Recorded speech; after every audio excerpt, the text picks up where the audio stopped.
อูมาจากกันจะได้เกิดกำลังใจในการทำคุณงามความดีต่อไปตั้งหน้าเป็นป้าเถยยางเข้าห่อต่อไปตั้งหน้าช่วงนี้ก็ป้ากันที่อีกกันเนาะขอนิมนต์ท่านอาจารย์ท่านพระครูกัลยาณปราโมทย์ผู้ร่วมรายการด้วยกันได้อุจานิมนต์ครับครับขอถวายความเคารพพระสงฆ์ครูบาอาจารย์เจ้าจู้ตนจู้องค์ที่ฟังรายการขณะนี้ไว้สาอาจารย์ทั้งสองครับผมเจริญพรพ่อแม่ศรัทธาญาติโยมทั้งหลายที่ฟังรายการขณะนี้วันที่ท่านอาจารย์ท่านพระครูว่าปี62เข้ามาได้2 วันบรรยากาศของการเฉลิมฉลองก็ยังบ่หมดเพราะสังเกตว่าจากข้างถนนนี่พปลก็ยังเฝ้าเต็นท์อยู่ลดสถิติการเกิดอุบัติเหตุแต่ก็เพิ่มขึ้นคู่ปีแก้ไขก็บ่ได้นี่มันเป็นธรรมชาติที่ควบคุมยากของศรัทธาญาติโยมแต่ในบรรดาหมู่เฮาที่ฟังรายการนี่คงไปฉลองทั้งนอกทั้งปังอยู่กับเปิ้นอยู่ตามวิธีของเจ้าพูดเฮาพ่องก็ไหว้พระสวดมนต์ข้ามปีทำความดีข้ามพศเนาะไหว้พระสวดมนต์สืบชะตากันไปตามวิธีทางของหมู่เฮาปีใหม่เข้ามามันได้2 อย่างศรัทธาญาติโยมได้ทั้งความเสื่อมและความเจริญที่เฮาจะต้องปะต้องพบซึ่งมันเป็นกฎที่เฮาหนีมาได้อยู่แล้วร่างกายของเฮาปีนี้เข้ามาแห่งปีเราจะง่อมถึงปีแล้วโอ้ปีแล้วมันบาดเจ็บเต้าอี้หัวเข่าที่มันเคยพอให้พอดีปีนี้มันจะนักกว่าเก่าเขาก็บอกหรือว่าแน่นอนเพราะมันเป็นความเสื่อมของร่างกายอันนี้ก็ต้องเปิดใจให้ยอมรับและตั้งรับอย่างมีสติว่าธรรมชาติมันอีปะป้นอย่างนี้อันนี้คือความเสื่อมที่ต้องปะแน่นอนหูมันเสื่อมตามันเสื่อมสังขารร่างกายมันเสื่อมเท่าแก่ไปชราภาพไปแต่สิ่งที่มันเจริญก็คือเราได้เจริญด้วยอายุวันหน้าเนี่ยสุขาภละเนี่ยมันเกิดขึ้นได้เพราะมันต้องใช้เวลาประสบการณ์ต่างๆที่มันผ่านมามันจะทำให้ใจเราเนี่ยถ้าเราสร้างความดีมาโดยตลอดมันก็จะทำให้ดีขึ้นทำเรามีบุญเพิ่มขึ้นในปีหน้าเนี่ยเขาก็จะได้ที่มาถึงถ้าเราได้อยู่ต่อ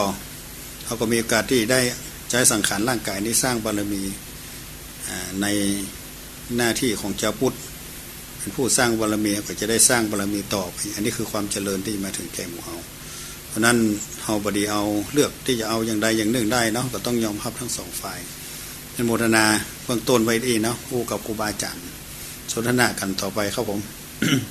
เอาเรื่องอย่างประเด็นวันนี้วันดีมีคำถามเก่าคำถามค้างไว้เมื่อสัปดาห์ที่แล้วเขาเว้นไปเมื่อก่อนนี่ครับท่านพระครูนี่ท่านอาจารย์นะครับผมขาดไปหลายพูดเนาะแซดไปนั่งได้ผมมันมีการได้ประมาณ2 พูดแล้วเนาะ2 พูดครับ2 พูดแล้วทีมได้มาอาจารย์มาคงเดียวเนาะครับก็สนทนากับท่านอาจารย์นะครับก็งานต้นหลวงไหมเนาะสัมภาระสุภาพใช่มันเป็นต้องพอต้องก้อยถ้ามันว่างก็ดีเนาะอย่างบางวันเนี่ยอย่างอาจารย์ว่ามันเปิดตาม5 เล่มเดียวกันเนี่ยครับงานกิจอันใดที่เป็นมงคลก็เอาวันเดียวกันเนี่ยทุกเจ้าหัวปั่นหัวเมาไปเด้อกับบักแตะท่านต้องไปสุมาเนาะท่านอาจารย์ท่านพระครูอดุลศิลกิจเนาะฟังอยู่นะครับเขาตั้งถือตำราบนนั้นตำราเล่มเดียวกันซ้อมตีลงที่เดียวกันนะวันเดียวกันเนี่ยจะก็รูดรวมกันนะครับบางต่างบ้านเพิ่นนิมนต์ไว้เป็นเดือนเนี่ยโอ้ซ้อนขึ้นมาศรัทธาบ่เฮาก็อย่าวันเนี้ยต้องห้ามไปนึกกับศรัทธาเฮาตั้งหน้าเพิ่นก็นิมนต์เราจมเห็นไหมจมใจตุ้หลวงเลยล่ะเฮาก็จะบอกเพิ่นก็ว่าขี้โลภมั้ยไปให้กู้งานนะ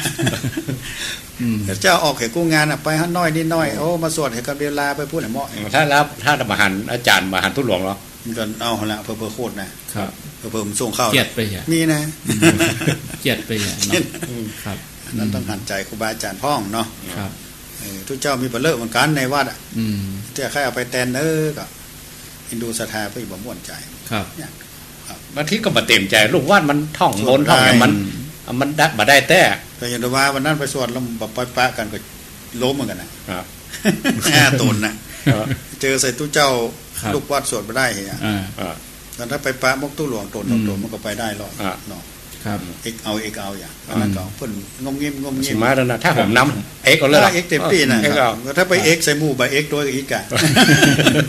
เอกอยู่คนเดียว คนครับ มีไฟห้าหายใจ ต้องมีลูกคู่ ลงเสียงลมหายใจมีไฟต่อย่าง ปุ๊บ ลมหมด ลม ยังก็ยังดึงหมู่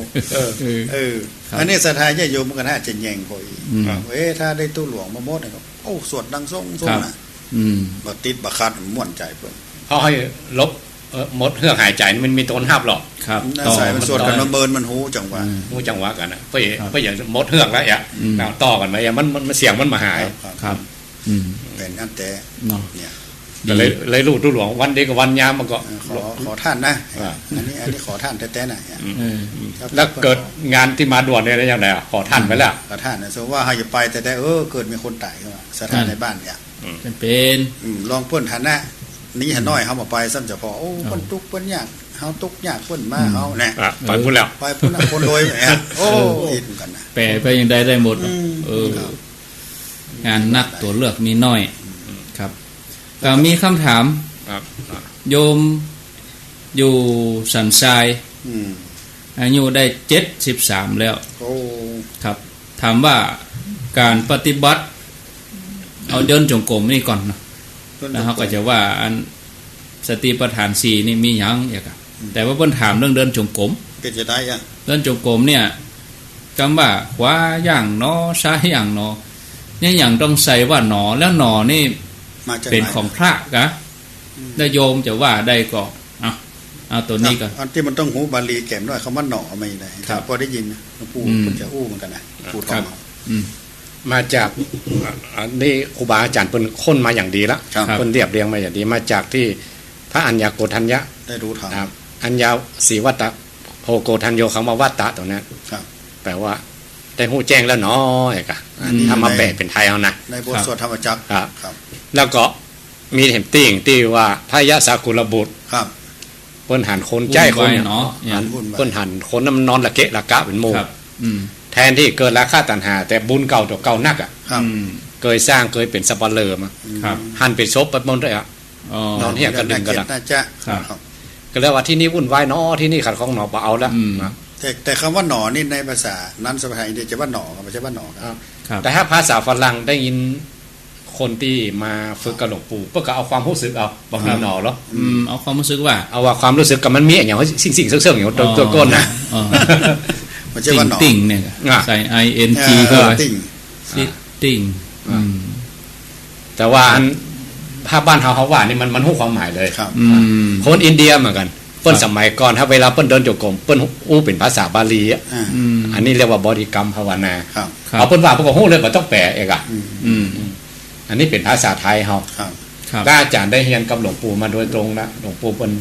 คือ เปิ้นสอนลูกศิษย์ลูกหาสอนให้ไปเป็นครูไอ้เนาะ ครับ ขอนิมนต์อาจารย์ มันคือเขาเริ่มเรียนครั้งแรกนะเขาก็ต้องเกิดถึงการเรียนโดยรวมเนาะ อืม มันต้องมีมาตรฐานก่อน ทีนี้คนที่หู้แล้ว ถ้าเขาหู้แล้วเนี่ยเขาก็บ่ต้องสงสัยครับเขาประคองคนอื่นต่อไปแหมเลยกัน อืม จะใส่หรือบ่ใส่เนี่ยมันก็จะเป็นปัญหาละ ครับ อย่างเขาสอนละอ่อนปฐมเนี่ย อืม ครูมันสอนก็ใกล้กว่ามันจะเต้งเขียนเนาะกับมือมันเขียนใกล้อ่ะพอเขาหู้ไปแล้วเนี่ย อืม หู้ไปแล้วจะพลิกมาสอนคนอื่นมันสอนมันก็สอนได้แต่มันจะบ่เลิกโอ้เขาหู้แล้วก็บ่ต้อง อืม เอาละกันก็บ่ใช่เพราะฉะนั้นมาตรฐานบางอย่างก็ต้องคงไว้ อืม มันเป็นฉบับหรอกอย่างเวลาอย่างที่วัดผมเนี่ยเวลาเขาทำรวมเนี่ยมันก็ต้องออกเสียงละ อืม ถึงอู้โยมโยมมาทำขี้ปีก็จ้างก็ต้องทำพร้อมเปิ้นเด้อ อืม เพราะนั้นคือคนที่เข้ามาใหม่เนี่ย อืม เพิ่นเข้ามาเพิ่นก็ต้องได้รูปแบบที่เหมือนเดียวกับเฮา ต้องประคับประคองเอื้อกัน เอื้อกัน อืม ก็เวลากราบสติปัฏฐานนั่นก็จะออก ต้อง เสียงหนอนี่แหละ อ่า พลิกหนอพลิกหนอกับหนอหนอนี่มันเป็นตัวบอกสุดท้ายของกันจังหวะของกันหรอก อืม มันอย่างเช่นว่ายกหนอเนี่ยหนอนี่ต้องหยุดแล้วน่ะ อืม ย่างหนอเนี่ยถ้าหนอนี่หยุดมันจะอยู่เคลื่อนอยู่ อืม พองหนอนี่แสดงว่าพองสุดละหนอ อืม ยุบหนอเนี่ย อืม ถ้าว่าพองยุบยุบนี่มันบางทีมันแบบมี มัน ตัว มหั สั้ น นมันมหัน ครับ ถ้าทำละเอียดเข้าละเอียดเข้ามันจะ ความสุด ครับ ความเสี่ยง อืม อืม มันเป็นตัวสุดตัวเสี่ยงของกั อื น ม อย่างว่าอยากเดินหนอเนี่ยต้องระลึกก่อนเพิ่นว่าทำต้นจิตตั้งไว้ก่อนอย่างเฮา ต้นจิต ปุ๊บปั๊บเฮาได้เจริญกรรมฐาน ครับ เฮาจะไปก็ไปเนี่ย อืม เฮาจะเดินเฮาจะยืนเฮาจะนั่งเนี่ยแต่กรรมฐานนี่หมายถึงต้องระลึกรู้ก่อน ครับ เพิ่นว่าต้นจิต อืม เนี่ยมันจำเป็นเหมือนกัน ครับ ทำใส่ก็ได้ ถ้า ก็ได้ถ้า ยั เอา ง เวลานั่งไปก็จะต้องหู้หรอเวลาอารมณ์มันอย่างเข้ามาก็หู้เนาะหู้หน่อยถ้าหู้อย่างเดียวมันหูอย่างมองหูหนอรู้แล้วหนอได้ยินหนอได้ยินหนอสำคัญหนอเนี่ยทั้งปีเขาสู้อาการสัมผัสถูกต้องทางอายตนะเนาะทำนั่งมันเหมือนจะมาจ้องกระพองยุบอย่างเดียวนะครับจ้องติลมถ้าประสาทสัมผัสที่ไหนเด่นชัดจิตมันไปพูดแล้วสติตามหรอกข้อสำคัญที่เราฝึกคือตัวสตินะตัวพอจิตครับหูสอนหูตัวใหม่นะหูแบบมีสติหูว่าขณะนี้จิตกำลังคิดแล้วหนออ่ะครับกายกำลังมีการสัมพันธ์ถูกต้องตรงนี้หนอจิตมันวิ่งสติตามนะครับหนอเนี่ยเหมือนพระอาจารย์ว่าตะเกียนโดยอัตโนมัติครับวันนั้นถามว่าจำเป็นไหมถ้าว่าตามรูปแบบถ้าไปทำกับหมู่คณะรูปแบบการสอนพวกก็ต้องทำอย่างนี้ครับแต่ถามว่าคนบ้านใจได้ก็หรือว่าจำเป็นต้องใส่ว่าเป็นกรรมของทุกเจ้าอาจารย์ได้จะเป็นยังไงก็เขาเฟิร์กอยู่เนี่ยอย่างที่อาจารย์บอกเขาเฟิร์กอยู่เขาคงรูปแบบไปก่อนถ้ามาเครื่องอัตโนมัติมันติดก็ยังเขาอ่านหนังสือให้ยังมาสะกดกอไก่ขอไข่สะกดแล้วว่าไปเลยอ่านได้เลยมันอ่านหนังสือก็อ่านไปเลยครับแต่เขายังบัดถึงที่เขาอยากอ่านได้อ่ะก็ต้องคงไว้แล้วทีนี้เขาจะสอนคนอื่นมันก็ต้องเป็นรูปแบบบอกว่าอันกำหนดอีกก็ได้นะมีหลายครูบาอาจารย์บอกรู้อย่างเดียวอ่ะรู้อย่างใดอ่ะคนมันบอกรู้กอไก่มาก่อนเดี๋ยวกอไก่เขียนไปเลยอ่ะมันต้องเริ่มจากแต่ตีนมันขึ้นมาหัวงอกมีนึงเนี่ยเนาะก็ยังครูเพิ่นแปลงแบบนะจุดต้องมีจุดก่อนเริ่มต้นนี่หลากจากจุดนี้คอไก่ไปเขียนตั้งหลังกอไก่มาทั้งหน้ามันก็บ่ใช่มันต้องเริ่มตั้งแต่หน้าผมยังจำครูผมได้อยู่ครูวิภาชัยเฉพาะครับสอนปออย่างป.1 มาแหละมันก่อนมันมีอนุบาลครับนี่ของผมนี่คุณครูฟองจัดคนประธานเจริญเนี่ยคอไก่ขอไข่เนาะกำมือเขียนนะกำมือเขียนเอาจนเขาได้อ่ะครับเนี่ยปากก็ว่าตัวนะกอกายอ่ะนอกจากจะท่องก็ไก่ถึงห้องหูแล้วก็ต้องมาเขียนแถมตอนสระอีนี่หีบเนี่ยครูเพิ่นไข้หัวอย่าร้อนเอาดังแต่เพิ่นเว้นเนี่ยละร้อนมันก็ว่าคนเดียวครับครูวิภาเนี่ยเป็นบ้านอยู่บ้านปะป้องแฟนบ้านอยู่บ้านแพะโอ้ยังจำได้ร้อยสเก็ตน้ำเด่นนี่เปิ้นยังมีอยู่กะ80ไปแล้วกันเกิน100ไปแล้วเกิน100อ๋อก็ลูกศิษย์ตัวใดล่ะเนาะโอ้แสดงว่าอันนี้ครูที่สอนรูปแบบแต่ก่อนมันจำจริงๆว่าใครคือความรู้เป็นคนแรกชาวบ้านก็ต้องว่าตัวต้องว่าเปิ้นมาอย่างนี้แล้วเนาะเปิ้นแปลงอย่างนี้แต่ถ้าว่าแม่เข้าใจแล้วเนี่ยเข้าใจมกใดครับถ้าแม่อู้อินแสดงว่าคงปฏิบัติมาก่อนแต่ยังสงสัยอยู่ครับถ้าสงสัยก็ต้องสงสัยหนอนะสงสัยหนอในขณะที่เขานั่งสมาธิเนี่ยอันนี้มันเป็นนิวรณ์เหมือนกันหรอมันตัวกวนไม่ชอบใจง่วงฟุ้งสงสัยนะเกิดขึ้นแน่นอนถ้าเรานั่งสมาธิจะโอ้มาได้มีสงบนะสิ่งนี้กวนก็ต้องรู้หนอตามอารมณ์เพราะการเจริญวิปัสสนากรรมฐานจิตต้องทำงานเป็นปกติไม่ใช่ว่านั่งหมุนซึ่งเรื่องเนี่ยครับเหมือนน้ำที่อาจารย์ว่ามันไหลมันต้องไหลถ้าน้ำมันไหลก็คือมันมีความคิดแล้วทีนี้การน้ำที่ไหลเนี่ยมันก็เกิดประโยชน์ได้เมื่อไปแปลงไฟเป็นเคลื่อนเอาไปใช้เป็นปั่นไฟฟ้าเนาะจิตที่มันกึดนี่แหละมันถึงเกิดปัญญาแต่ว่าเขาไปแปลงกองมันนี่กันกองมันก็คือด้วยการฝึกตามแนวของพระเจ้าคือการเจริญสติให้คุณห้องมันไปต่างๆคุณห้องมันไปได้แต่ถ้าคุณห้องตามแนวของพระเจ้าการเจริญสติเนี่ยปัญญาตัวที่มันกึดมันเป็นที่ถูกต้องเป็นวิปัสสนาปัญญาครับคงจะหายสงสัยแล้วเนาะที่ว่าโยมถามนี่คือเดินอย่างเดียวนะ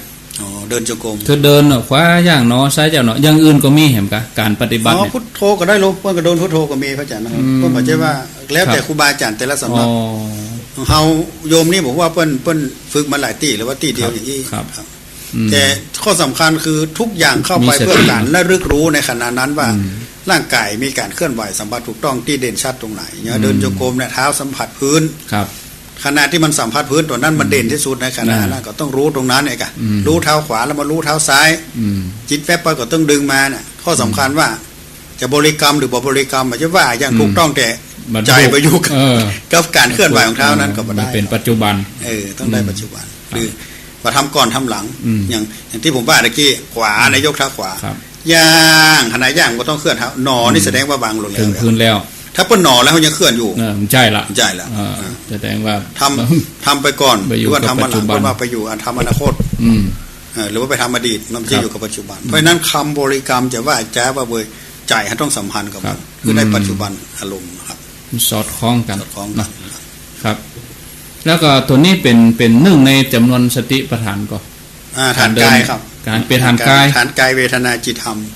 กายเคลื่อนไหวกายยืนเดินนั่งนอนก้มคูเหยียดเนาะ ครับ กินน้ำกินทำพูดคิดเนี่ยดื่มทำพูดคิด ถ้ามันมีอาการเคลื่อนไหวก็แสดงว่าตั้งตัวหูเข้าไปพออันนี้เป็นเรื่องในการพิจารณาสติปัฏฐานในเรื่องของกายครับถ้าปฏิบัตินี่คราวก่อนอาจารย์ท่านพระครูสุเมธว่ามีตั้งแต่14ก็ว่า14ข้อ6หมวด14ก็เดี๋ยวเขาจะเอาในชั่วโมงแรกเนี่ยเอา14นี่อย่างฟังกายนี่เขาจะเป็นนอกครูพระองค์วางไปแค่เนี้ยแล้วก็ถ้าเกินนั่นมันก็เฟื่อไปครับน้อยนี่บางทีเขาก็บอกโหเรียกว่าสัพพัญญุตยานที่พระองค์วางไว้มันก็เฮางั้นก็ไก่ขอใครเนี่ยกะครับถ้าเอาไปตัดอักษรหรือเขาไปเพิ่มมันก็ไม่ใช่อ่ะบางตัวมันก็บอกเขาได้ใจแต่ก็ต้องคงไว้ครับอย่างสมมุติว่าเขาไปอ่านหนังสือแล้วเขาไปเจอที่เขาบัดได้เฮียนอ๋อนี่มันอะไรอย่างเขาบัดได้เจอเพราะนั้นเขาคือเฮียนครบเดี๋ยวก่อนครับแล้วสาวรับมาใจนะให้ใจอันใดแต่จะเลือกเอาครับ10คือว่า14ตัวเนี่ยต้องคือครบแล้วก็พระองค์เทียบว่าเหมือนกับตู้เจ้ากุมบาทสร้างปัญญาตัวนี้นะเวลาจุดเจ้ากุมบาทเนี่ยศรัทธาจะใส่อย่างของหยาบของเลวของปราณีตของที่เขาชอบของที่เขาแสลงมีแทรกหน่อยอาตมาสันเจอ่ะเพื่อละกายใส่อันนี้เขาต้องไปดูที่บารมีสิทธิ์พระองค์อันเทียบกับว่าปัญญาบารมีจะสร้างอย่างไรกลัวเขาทำประจ้างเองพระองค์ยังอุปมาถึงจ้านนะรู้ว่าคนที่สร้างปัญญาบารมีเนี่ยสั่งสมปัญญาบารมีนะถ้าปัญญาบารมีมันครอบคลุมช่วงมันคุมหมดละเรื่องปัญญาเนี่ยถ้าพระองค์ก็บอกให้พิสุเจ้าทั้งหลายว่าการจะสร้างปัญญาบารมีให้เหมือนทำตัวให้เหมือนตู้เจ้าคุมบาทนั่นแหละเพื่อจะใส่ยังเพื่อใส่มาก็ห้ามไปก่อนแล้วก็เขาไปเลือกกินก่อนไปเลือกเอาอันนี้งานสติปัฏฐานนี่เหมือนกันมีตั้ง14ข้อแล้วเขาจะเลือกอันใดอ่ะแต่ถ้าคนไปเจอพระพุทธเจ้าพระองค์แผ่ขายพยานพระองค์โอ้โหพริกแดงมันมากนะพริกแดงมันกินกินไปเลยอ่ะเอาอันนี้หน่อยอ่ะมันต้องมาเสียเวลานั่งเลือกกันเนาะแต่เขาเหมือนกันได้เกิงว่าเขาได้มาเจอศาสนาของพระองค์อยู่แต่ว่าเขาไม่ได้เจอพระพุทธองค์ดังนั้นเขาก็คงคำสอน14ข้อนี้ไว้ก่อนแล้วเขาจะมีวาสนาก็ข้อใดก็บอกโอ้ไม่ใช่ทำหมดนะต้องเฮียนหูหมดแล้วก็เขาอยากมาเลือกเอาอันใดมีอย่างห้องอย่าเป็นอย่างว่ามี14ข้อ1ลมหายใจเอาลมหายใจชนิดใดก็ได้หลวงปู่ก็สอนไว้หลายอย่างนะมันมี3จุดเนาะบางคนอยู่ที่หูดังก็มีอย่างสำนักอีสานเนี่ยเปิดไว้ที่หูดังเลยพุทโธเข้าพูดหายใจที่จมูกกับหูดังพร้อมกับบริกรรมพุทธานุสติไปตัวลมหายใจอาปานสติไปตัวเองแล้วเรื่องลมหายใจควบกันไปแต่ที่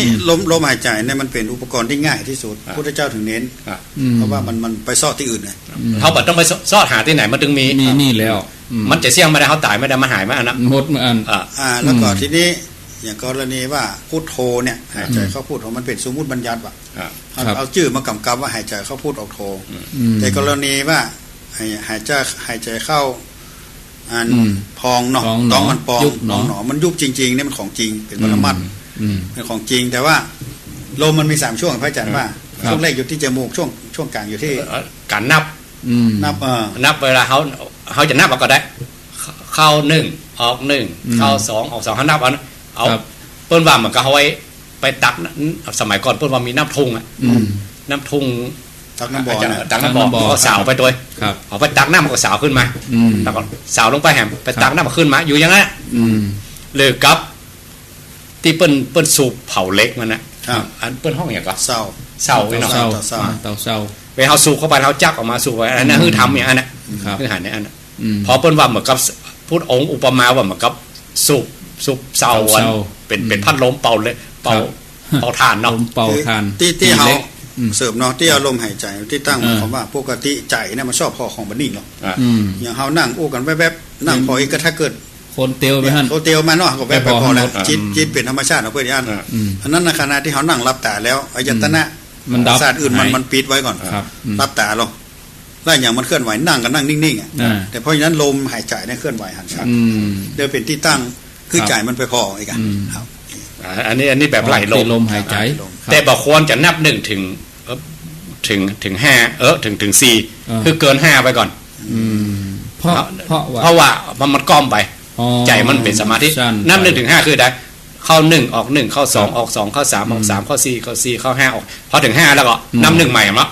เข้า1ไปถึงนับถึง6พอถึง6แล้วย่างไป6ออกมานับ1ไปถึง7คือไปเพิ่มไปเรื่อยๆไปถึง10พอถึง10แล้วย่างอย่าไปเกิน10อย่ามานับ1ใหม่ครับเข้า1ออก1เข้า2ออก2เข้า3ออก3เข้า4ออก4เข้า5ออก5แล้วพอถึง5แล้วย่างไปก่อนแล้วมานับ1ไปถึง6เนี่ยนับ1ถึง5แล้วก็นับ1ถึง6นับ1ถึง7นับ1ถึง8นับ1ถึง9ว่าเยอะๆร้อยครั้งพันครั้งหมื่นครั้งแสนครั้งของเฮาว่าอันนี้แบบไล่ลมแล้วปรากฏอยู่ในวิสุทธิมรรคแน่นอนเลยอันนี้หลวงปู่ก็บอกนะครับอันนี้แบบที่2แล้วแบบที่3ไปอยู่ที่ปลายลมคือที่ต้องและจะทำให้สุขภาพเขาดีจริงๆเขาหายใจด้วยปอดนะมันแต่ว่าถ้าเขาสังเกตว่าถ้าเขาหายใจด้วยปอดเนี่ยหายใจมันจะสั้นครับสัตว์ตัวใดถ้าหายใจสั้นเนี่ยอายุจะสั้นไปตัวพออีหัวกันเนาะยังกระต่ายนะหายใจสั้นแป๊บๆนะเดียวอายุไปถึง10 ปีตายแต่สัตว์อันใดที่หายใจยาวๆน่ะกบก็ยังเต่าเนี่ยเนาะอูฐเต่านี่300 ปลายกันนะอันนี้เหมือนกันถ้าเขาหายใจลึกเข้าไปเขานึกว่าเขาไปหายใจไปถึงต้องที่จริงมันหายใจที่ปอดนั่นแหละแต่สมมุติเอาต้องมันปองต้องว่ามันปองมันเป็นระบบของมันหรอก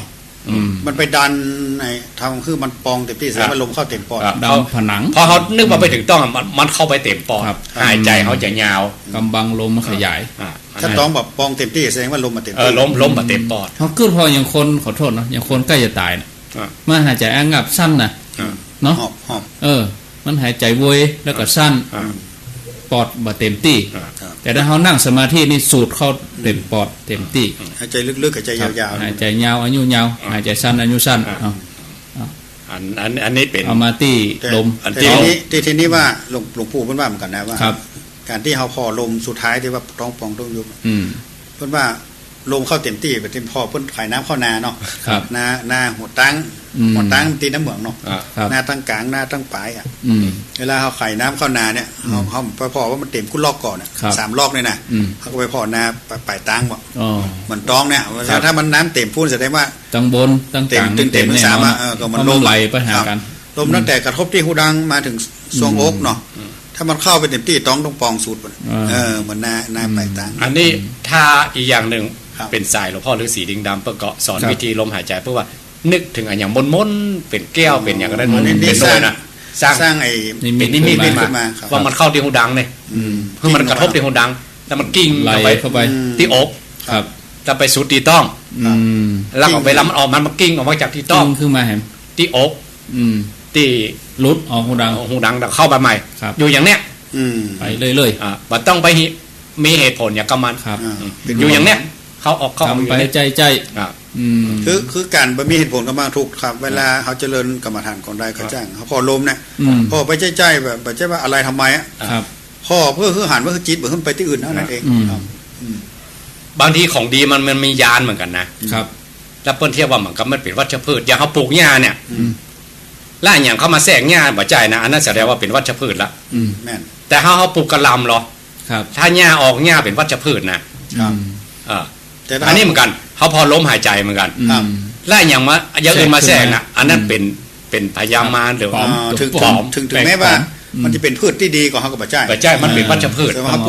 ปลูกกระลำเนี่ยเกิดข้าวโพดมาออกเลยนะข้าวโพดมันเป็นพืชที่เขาได้เหมือนกันนะแต่ปัจจัยเป็นวัชพืชเพราะนั้นยานเทวจันทร์ว่าก็คือบางอย่างมันก็เป็นเรื่องที่มันจะหู้หันหู้นี่อ่ะมีสปะอันนั้นถือปฏิเสธไปก่อนเอาการลมหายใจเปิ้นว่าดอกไม้ริมทางหลวงปู่ถึงว่าเวลาหลวงปู่ทองว่าเวลาไปเนี่ยมันเท่าพายเรือหรอกพายเรือมันฝั่งนึงเป็นกอบัวฝั่งนึงเป็นซากโซบติดน้ำเนี่ยแล้วให้เนี่ยได้เขาบัดตีทั้ง2ฝ่ายที่อาจารย์อุ้ยพูดมาถึงว่าเทียบกับวัชพืชหรือว่ายานที่มันจะเกิดในขณะที่เขาบริกรรมมันจะมาถ้าจิตนิ่งมันเกิดถ้าปฏิธรรมแต่มันบ่เกิดมาได้เนาะถ้าทำแต่นิมิตไกลอย่างมันถึงจะเกิดนิมิตคือภาพโอ้มันฉายมาปั๊บแล้วบางคนถ้านี่ยังต้องมีครูบาอาจารย์ที่เขาว่ากรรมฐานแตกประหลาดไปเลยประหลาด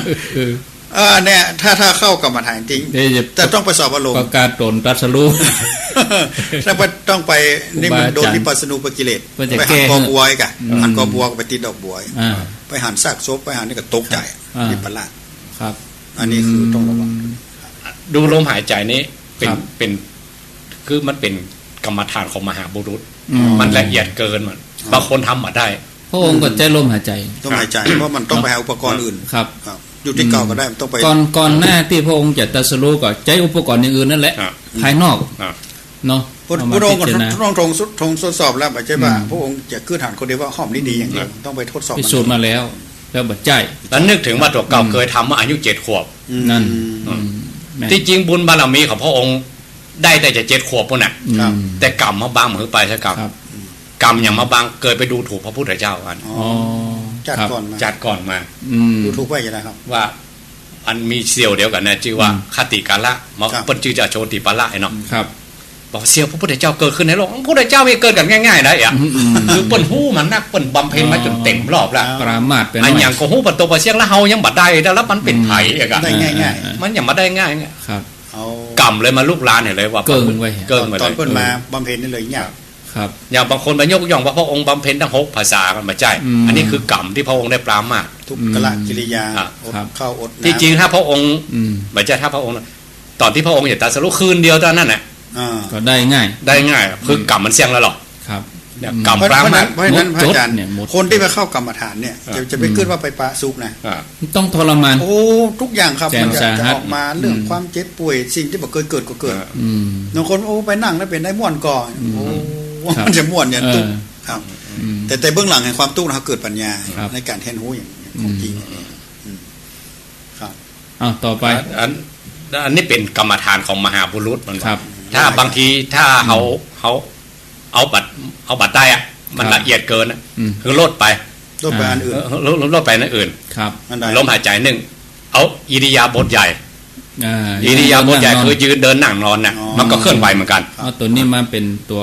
ฐาน เอาเป็นตัวฐาน ใกรพิจรณ เพื่อมาเวลาเขาเดินเขาหัวเดินอย่างเนี้ย ครับ ครับ อ่ะ เดินจ จะ งกรมกับแม่นนะ จะเขาจะอันบริกรรมหรือบริกรรมก็คะแนนมีตัวหูตัวเนี้ย ตัวหู ครับ เดินก็แม่นอะนั่งก็แม่นยืนก็ หู แม่น คิงนะหูคิงนะครับ อ่าหู ก็เหมือน คิง หูคิง อืม นอนนี่ยากมากนะไม่อย่ารับ มัน แต่ก็ใช้ประโยชน์สำหรับคนนอนบนหลับกัน อ่ะ อืม หรือคนนอนติดเตียงคนไข้นอนติดเตียง ครับ มันมีโอกาสลุกเดินได้แล้ว คะแนนมีตัวหูอย่างหนึ่งอ่ะ ครับ อุปมาว่าเหมือนกับเขาไปกลางแดด อืม แล้วมันจะมีเงาหรอก ครับ ถ้าเขาเข้าห่มมันมีเงา เงา ทั้งที่เงาเขาก็มีนะ ครับ อืม แต่เขา ลบไป เข้าห่มแล้วไหมแสงมันมีอ่ะ ครับ มันเริ่มมีเงา อืม อันนี้เหมือนกัน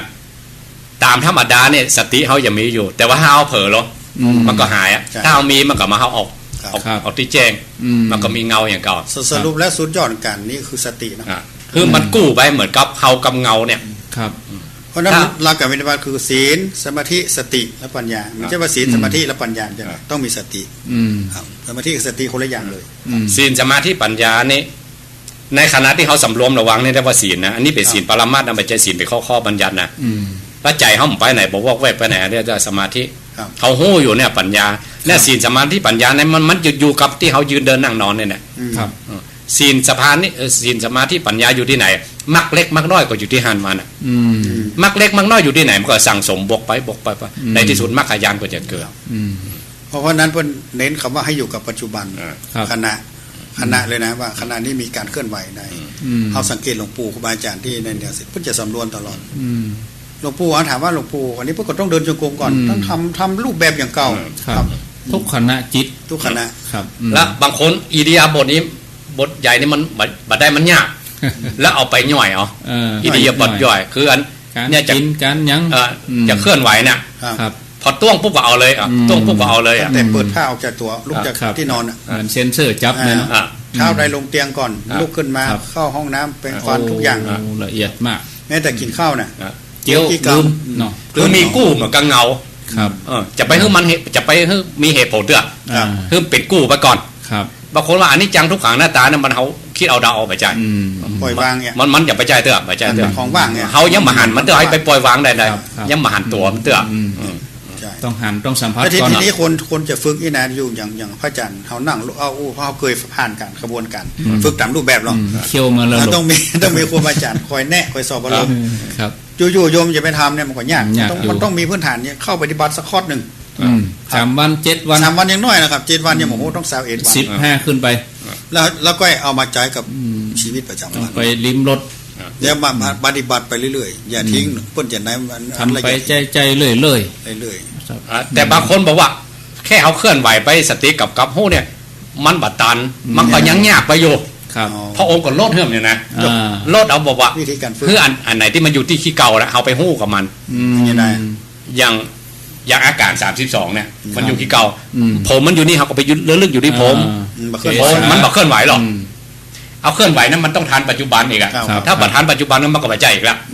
มันยังยากไปอีก เพราะนั้นบัดต้องเอาปัจจุบันละเอาที่มันอยู่ที่เก่า ที่มันอยู่อย่างนั้น บัดต้องพอพระองค์เทียบได้ขนาดไหนอ่ะ ครับ แจกแจง ไล่หาเนาะ ไล่หานะ ไล่ ไล่หาระดับ เอาอย่างที่มัน ครับ ง่ายที่สุด มันง่ายที่สุดเอาผมค้นเล็บอาการ32 ครับครับ บางคนก็บอกอาการ32ไม่ยังได้ไปอยู่พระองค์ก็ย่อๆเอาย่อไปอีกดูดิไล่หานะครับ ว่าอันไหนที่มันเข้มแข็งรวมมันแต่อันนี้ระวัดธาตุดินเนอะ ครับ อันนี้มันเคลื่อนไหวนี่เป็นธาตุลมเนอะ อ่า บัดต้องปัจจุบันนะถ้ามันไหวขึ้นมาอันนี้เราลม ครับ ที่ไออุ่นอุณหภูมิในร่างกายเนี่ยก็ธาตุไฟ ไฟ ที่มันอาบซาบขึ้นมาก็ได้ทานน้ น้ำ ำบัดต้องอาการ32ตัวมันนับลงไป อ่า ย่อมาเหลือสี่ ดินน้ำลมไฟ แล้วพิจารณาใดในชีวิต ปัทวีธาตุ ว่านั่งนึกอยู่ที่เก่าอยู่ดืนอยู่ที่เก่าเขาดูว่าอันไหนที่มัน จะธาตุดินนั่งเนอะ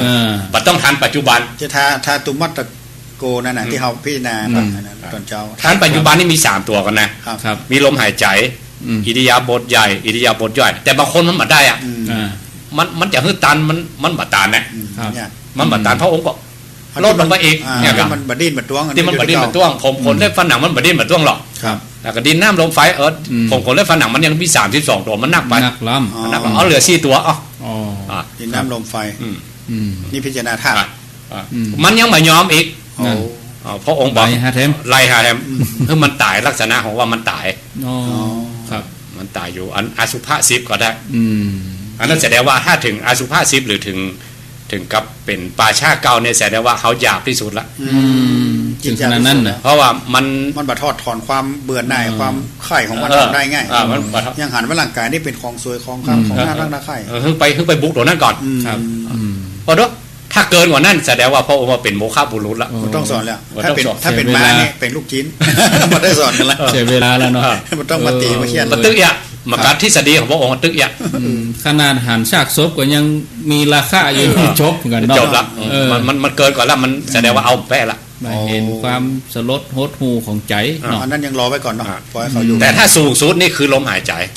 ละเอียดที่สุด ละเอียดที่สุด ต้องแสดงว่าระดับจิตคนที่ยกขึ้นมาได้สูง สามอย่างที่ไว้ต้องทันปัจจุบันนะครับ คือลมหายใจ อิริยาบถใหญ่อิริยาบถย่อย3อย่างนี้ต้องมีปัจจุบันเข้าไปใส่ตัว ครับ แต่ว่าเขาบัดได้มันเป็นปัจจุบันนะ นั่น ก็เอาที่มันหนีบซื้อคืออยู่เนี่ยกะ ขนขมเล็ดฟองหนังเนี่ยกันเนาะ วันนั้นอุปชาถึงสอนเนี่ย ครับ เกษา เกษาลมมาเนี่ยเอาเนี่ยนึกถึงเนี่ยที่มันไปไหนเนี่ยกะ ครับ ถ้ามันปัจจุบันเนี่ยมันหายอ่ะ ครับ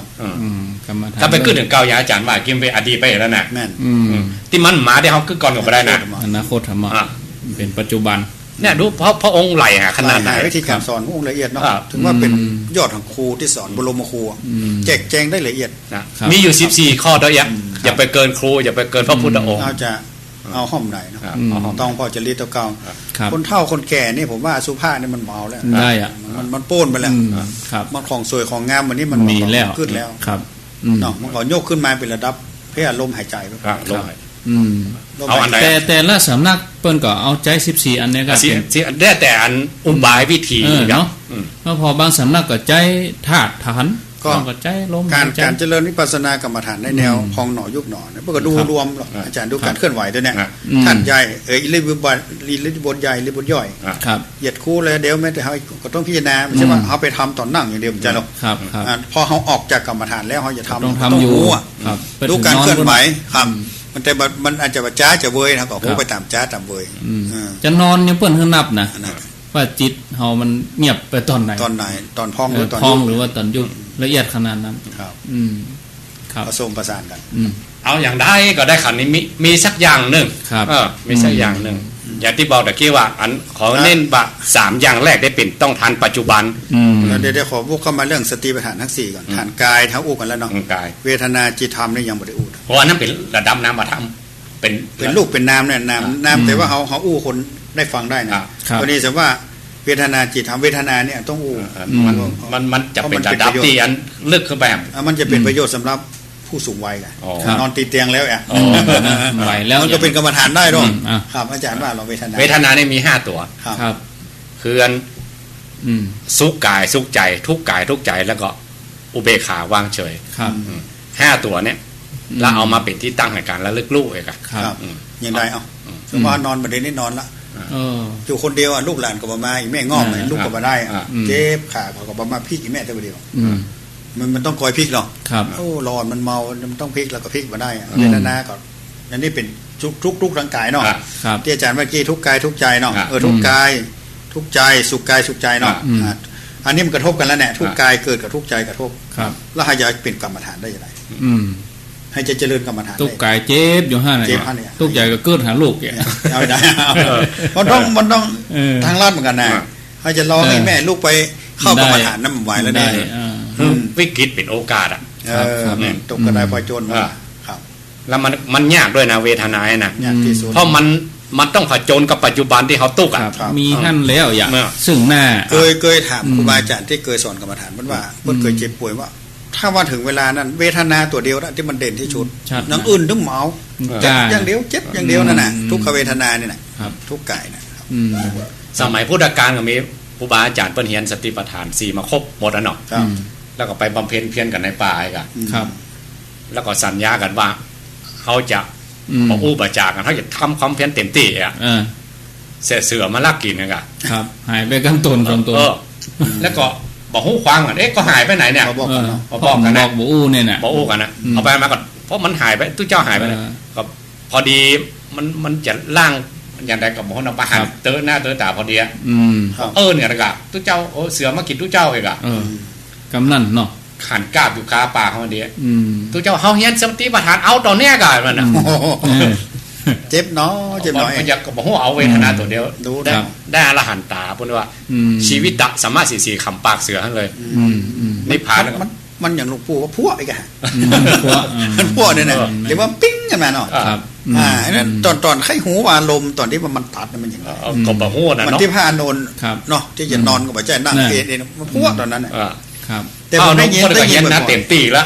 ได้ยินหลวงปู่บูบ่อยว่าพวกเนี่ยน่าจะปิ้งตัวนี้นะยังเขาเอาน้ำตวงอย่างนี้กะมันสั่งสมมามันพวกที่ยศแล้วอ่ะยศนิ้วเดียวไม่อย่างมันทำให้หม้อตกมันเต็มตี้อ่ะยศปิ๊กเดียวหม้อตกลงพวกเลยเนาะเขาทำกำแพงเขามาคู่กันเหมือนกันเนาะว่าที่อันไหนก็ที่อันที่เขาทำหม้อที่แบบมันหมุนแบบที่หมุนนะแน่ไม่ยศลงไปมันบอกความเลยนะจนถึงนั้นยศสุดท้ายน่ะมันก็คว่ำลงไปมันก็ยศใส่แต่ใหม่ครับแต่เขาแปลงกับแปลงจะดีฝนมันซึ้งมาอย่างสะสมน้ำยศเดียวกับแปลงเวิ้งพรุ่งจิตตัวนี้เหมือนกันถ้าสร้างสมสติมาเต็มที่เจ็บเนา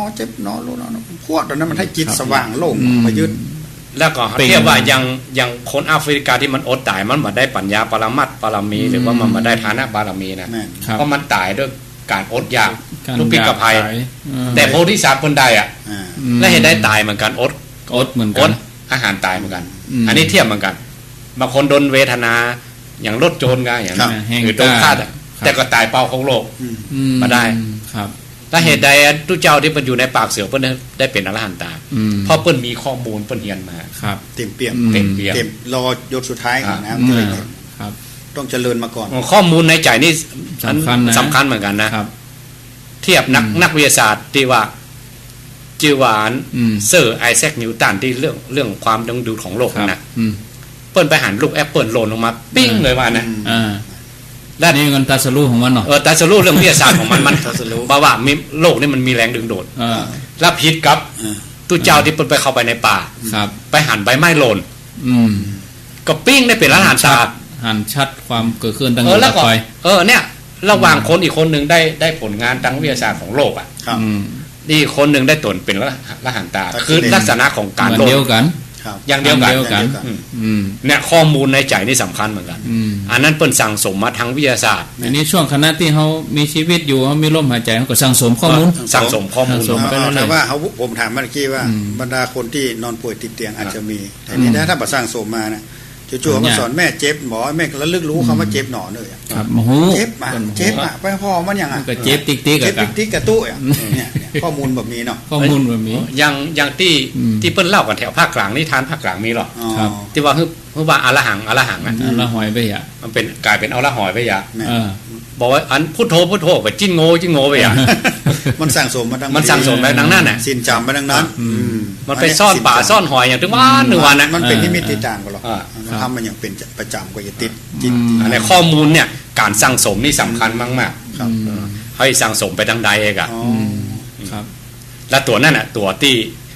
จิตใกล้จะตายถ้าสั่งสมมามากเพียงพอเรียกว่าชีวิตะสามารถสีได้สำเร็จธรรมของพุทธเจ้าตอนนั้น ครับ หรือถ้าเขาไปสำเร็จธรรมเปิ้นเรียกว่ามรณาสันนาการ หรืออสันนกรรมแล้วให้ไปทางใด ครับ เขาสั่งสมอย่างใดมันก็ไปอย่างนั้นนะครับ แม่นอันนี้ว่านั้นพ่อแม่ศรัทธาญาติโยมที่เป็นไปแล้วเนี่ยแต่ถ้ายังบ่เคยเจริญกรรมฐานมาก่อน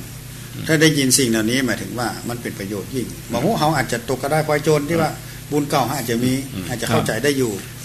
ลองพิจารณาไปดีกว่าเขาไปปล่อยจิตให้วุ่นวายทุกข์กับมันเนี่ย แต่ตกไปใดพอโจรนี่ยากมาก ยากมาก มันจะหาลูกฟูกเอาเองนะสู้เขาทำแบบบวกหนึ่งไปแต่น้อยมักเล็กมักน้อยไปเนี่ย ครับ แล้วหูเนาะ ประเด็นนี้จะถามเพราะว่าอู้ก็ยมหลายคนปีใหม่นะ ครับ เพิ่นมีตู้ในการดูแลผู้สูงอายุที่เป็นไอซ์เมอร์ความจำเสื่อมโอ้บางคนติดลูกบัดให้ไปไหนเลย บ่ฮื้อไปไหนแล้วก็รับก็บ่รับก่อนบ่เปิดประตูแก๊กก็หูเลยอ่ะได้ยินแล้วก็ห้องหาละจะต้องตลอดแล้ว หาตัวอยู่หันต้องหันอย่า ต้องหันตลอดคนอื่นก็บ่เอาเหมาะ3ลายนะวันนั้นวันเดียวนะมันนั่งอู้ของ3ลายคนดูแลเครียดนะคนดูแลเครียดได้ไปไหน เขาจะให้กึดจะไหนเฮาบ่ได้ดูแลเฮาก็บ่ฮู้น่ะเอาคนเฮาฮื้อธรรมะกับคนดูแลนี่กะผมนี่เป็นคนดูแลป่อที่เป็นอัมพาตนะผมเป็นนักเรียนผมบ่มีวัยรุ่นกับเปิ้นนะอ๋อเป็นเมืองชีวิตที่เปิ้นวัยรุ่นเปิ้นสดใสล่าเริงเปิ้นแอวกันนะผมต้องดูแลป่อนะทิ้งบ่ได้แล้วก็มาเจ้ามาหอยไปโรงเรียนนะผมต้องนึ่งข้าวเองอ่ะเพราะว่าเฮาให้แม่เฮากดแม่ตุ๊กเนาะผมก็นึ่งข้าวอย่างเองแล้วเขานึ่งข้าวอย่างเนี่ยผมฝึกลูกเจ้าตั้งแต่ละอ่อนมาได้เปรียบแล้วก็บ้านก็อยู่กลางโต้งเนี่ยต้องขี่รถถีบไปโรงเรียนนะถนนก็บ่มีต้องขี่ลัดกลางนาไปแล้วก็เวลาไปสีข้าวเนี่ยผมสมัยนี้ต้องแจ้ข้าวสารผมต้องหาไปเขาเปลือกไปสีของสีแล้วก็เข้าที่แต่มันบ้านอยู่กลางโต้งเนาะอันนี้เขาต้องเอาไปแหวกเข้าอีกก่อนมันจะเอาไปแล้วมันน้ำเหมยมันมีแล้วไปหุ้มเข้าเพิ่นเนี่ยเขาแนมเขาก็ต้องหาเขาเองครับนะมันเอาเลยหันว่ามันชีวิตเป็นทุกข์นี่เหมือนกันนะที่หนีมาบวชนี่นะแล้วโยมมันหนีมาได้เนี่ยมันหนียากมันดูแลเนี่ยผมฟังได้ดูนะมาตาปีตัวมันทิ้งคนอื่นมาได้นะครับนั่นอาจารย์จะคือข้อเขียนได้สักกำลังใจเขาคิดว่าอันชาชีวิตเขายาวนานเนี่ยนะถ้าเขาไปได้ทำแบบเดียวเนี่ยถ้าสมมุติว่าพ่อแม่เพิ่นละโลกนี้ไปแล้วนะถ้าเขาจะกินแหนงเมื่อรูนถ้ากินอย่างกินปลาเสี่ยงเต้าตากินแหนงแล้วตอนอาจารย์ดูแลพ่อลำบากเดี๋ยวถ้าเขานึกแบบเดียวเนี่ยเขาเปิ้ลมาได้ทำไม่ได้พ่อกับพ่อโอ้สป้าเปิ้ลเป็นอัมพาตเขาช่วยมาได้แจ้งมาต้องเงี้ยได้พ่ออาบน้ำว่าหรือสป้าเข้าเปิ้ลอย่างเปิ้ลลูกมาได้เลยเปิ้ลลูกมาได้2 คนกับแม่นะครับให้เขาไปอยู่หันติ่งเนี่ย2 คนกับแม่ใจด้วยกันแต่ก่อนแพมเพิร์ดมันจะมีผ้าอ้อมผ้าอย่างนั้นพัดลมกับเป่าเขาก็บ่มีอ่ะถ้าเป็นหลายปี3 ปี4 ปีกันนะแล้วไอ้อย่างจะตุ้งยากเท่ากับคนที่เป็นอัมพาตการดูแลคนไข้แต่ที่เขาให้เหมือนกันนะนี่เขาว่าบุญก็ได้บาปก็ได้ท่านอยู่ด้วยกันเนี่ยบาปกับบุญโมหุสูนกันเกียรติพ่องดาพ่องธรรมดาน้ำมอเราเขาสวรรค์อยู่ใกล้กันถ้าเอาใจใส่แต่มันว่าได้กินน้ำตาถึงวันนี้จะดีถึงน้อยใจตัวถึงอย่าสะปะถึงทุกถึงยากตัวทำมาเกิดอย่างผ้าอย่างที่ว่าพ่อแม่ตาบอดเนาะครับโอริตะอะไรอย่างที่โดนสุวรรณสานะพอหัวพ่อแม่ตาบอดถึงให้ถึงไข้หัวเองให้เนี่ยว่าจะได้ดูแลเต็มที่ครับเนาะเราจะทุกข์ใจที่พ่อเป็นแต่ว่าไข้หัวก็ได้ดูแลเต็มที่ แต่คนประเดี๋ยวมันจะขึ้นได้อันว่า เฮาประเด็นถามว่าให้ไปดูแลขนาดนั้นเฮาก็เฮ้ยเฮาบ่เจอก็บ่ฮู้นะเนี่ยอยากจะให้กำลังใจโยมอ่ะแต่ว่าวันนั้น3ลายอย่างเดียวกันเลยปรับตุกเรื่องดูแล และอันไผ่ตุ๊กตบผมว่าอันไซเมอร์ยังเปิ้นยังเตียวได้นะเนี่ยป้อผมเตียวบ่ได้นะอันไซเมอร์นี่มันบ่อยู่หะเหมาะอาจารย์ได้จ้างคนไปหันไปนี่เนาะตัวประตูห้องมันงัดเก็บผ้าในนุ่งวันเป็นหมูขี้หลอกนุ่งของมาคือเนี่ยกินก็เนี่ยไปซื้อของเนี่ยเรากินมาได้คนเฒ่าอ่ะละสายตาก็บ่ได้ละห้องละแล้วเปิ้นรับก่อนแล้วก็ตื่นก่อนเฮาอ่ะก็นึกว่าแจ้งแล้วเฮากำลังรับขึ้นมาห้องละยุ่งเลยเนี่ยน่ะเปิดประตูตบประตูอ่ะเป็นเปียเป็นดองอันผมได้ดูแล3คนนะอย่างแม่นี่แบบตอนใดอายดูแลครับเพราะอายมาป่วยผมก็ได้ดูแลนะเอายาวนานเฮาคือกำลังใจโยมผมใช้คำว่าวันต่อวันได้โยมทำวันนี้คือมันจบให้ก่อนเฮาบ่ฮู้เพิ่นสิอยู่กับเฮากี่วันนี่ได้มันคาดการณ์บ่ได้เนาะแต่มันจะทุกอย่างถ้าขอให้โยมผ่านนะเฮาพอในหลวงแต่งพระมหาชนกมาสอนคนเนาะก็มันมาหันฟังอ่ะไหวหยังฟังไม่ได้บ่ฮู้ก็ไหวน่ะอันนี้โอ้เพิ่นสอนเรื่องความเปลี่ยนความในเมื่อวันนี้เฮายังทำได้อยู่ทำไปได้เฮาโอเอมันลอยๆเหมือนต้องผจญกับตัวเก่ามันจะฮู้ว่ามันตุกมองใดนั่นน่ะต้องฮู้ให้ถึงวันน่ะขนาดนั้นน่ะขนาดไหนอ่ะไปไหนก็ได้ไปอ่ะได้ไปกินจะเล่นจะเอวอย่างได้ไปนี่ญาอาจารย์ยังอยู่ในวัยรุ่นตะอ่อนแล้วบ่ค่อยไปเล่นน่ะครับไปก็บ่ได้ดูแม่ดูแม่อ่ะไปได้ปุ๊กปกลูกปกนั่งนะบ่ได้แม่ก็บ่ค่ะปอกตัวใหญ่เนาะก็นักอ่ะแต่ก่อนมันจะมีเตียงนี้อย่างนอกก่อนปื้นมันปิดซี่แล้วมันห่างหน่อยก็เจียบมัดไม้ขวางทั้งหน้าแต่คือปอได้ยันไว้แบบมันไหลไปเติกเว่าเติกไว้มันจะมีเตียงมันเดียวปั๊บลูกปั๊บนั่งเติกกับคมอ่ะหินยันไว้กันเวลาจะขี้จะเหนียวคนหามก็ได้ลุ่งตุ้งนั่งกับไปสุมาด้วยว่าถึงหยาบๆทุกข์อ่ะอันนี้นึกถึงภาพหรอคนที่ดูแลมันทุกอย่างแล้วผมก็จะถ้ามีโอกาสได้มานั่งอยู่หลายท่านคงอยู่ในสภาวะที่ตุ้มพอดูแลคนผู้สูงอายุแล้วเพื่อนจะมีกำลังใจจะได้นะบุญก็ตึกอ่ะก็ยาจารย์ว่าน้ำตาย้อยถึงวันบุญไม่ไหนก็บอกโหเตือนแล้วก็เขาก็แค่เอวแค่เล่นน่ะละอ่อนเนาะมันบอกกับผมว่าชีวิตวัยรุ่นผมหายไปเหมือนกันนะที่เขาแบบได้เอวได้เล่นได้แหวกได้เปิ้ลอ่ะโยมมานั่งทำบุญสักการได้โทรกันมาแล้วเนี่ยคนเฝ้าบ่สู้ละจะปีกนั่นเด้อกระจายปีกใหม่ปีนน้องเดียวกันนั่นแหละมาไว้อ่ะให้อยู่โดยกึ่งวันไงใครงอแงจะอยู่กับคนที่มานะครับเจ้ามาเนี่ยใครเครียดแห่งกรรมใครไปทำบุญพ่องเนี่ยโทรนำมันแล้วนะอดทนเปลี่ยนเรื่องแล้วครับเราจะมีเวลาอยู่กับเปิ้ลเนาะมีคำถามอันนี้ย้อนเห็นหน่อยนี่แม่นี่อยู่ห่างดงว่าจะไหนห่างดงตัวแล้วก็อยู่แหมท่านหนึ่งก็อยู่แม่แตงกันแม่แตงแม่งัดคำถามมันเดียวกันคนตายไปเมินแล้วเนี่ยเฮาตานหันเข้าคือเปิ้นเนี่ยเปิ้นจะได้ฮับก่อนแล้วเปิ้นไปอยู่ที่ไหนมีไหนสงสัยหลายคำถามหลายครั้งแล้วที่เป็นตลอดเจ้าผู้โยมนั่นเหมือนกันนะที่เขาไปสืบชะตานะโยมฟังแต่โยมไม่มีโอกาสโทรโยมถามนิมนต์ก่อน4 โมงแล้วเนี่ยเอาเห็นหน่อยเดี๋ยวจะเปิดสายถึงรักการเป็นคนผู้มีกตัญญูเนาะว่ายามอยู่หาเลี้ยงไก่ยามตายเลี้ยงวิญญาณตายก็ต้องทำบุญถึงอ่ะแต่ถ้าถามที่ไปที่มานี่ทุกเจ้าเองว่าไปตามสูตรเหมือนกันตายแล้วไปไหนนะไปบอกว่าประเด็นนี้แม่โยมอยู่ที่ห้าในอุตรีได้มาโดนทำตกมัน6 ปุ่นเลยอาตมาไปหันมาแล้วเขาก็โดนทำขึ้นสวรรค์ไม่แล้วอาตมาไปหันตะคืนเนี่ยเขาก็ว่ามาได้เนาะได้จะรับรองได้กาว่าที่เขาขอไปเกิดเป็นคนนั้นคนนี้มันไปเกิดพุ่นแล้วนะอย่ามันจะเอานั่นเอานี่น่าจารย์ไว้ได้วิชามาถึงกับสมาธิของระดับพระพุทธเจ้าพระวังคีสานี่เป็นหู้นะต่อยกระโหลกได้ต้องปอกหู้เลยมาเนี่ยถ้าเป็นสมัยนี้ก็เรื่องขอนเนาะครับปล่อยกระโหลกปบหูแล้วพระองค์หู้เลยว่าพระองค์ก็หู้นะเพราะวิชาของวังคีสานี่ก็จริงเลยพระองค์รับรองว่าจริงอ่ะเอตทัคคะ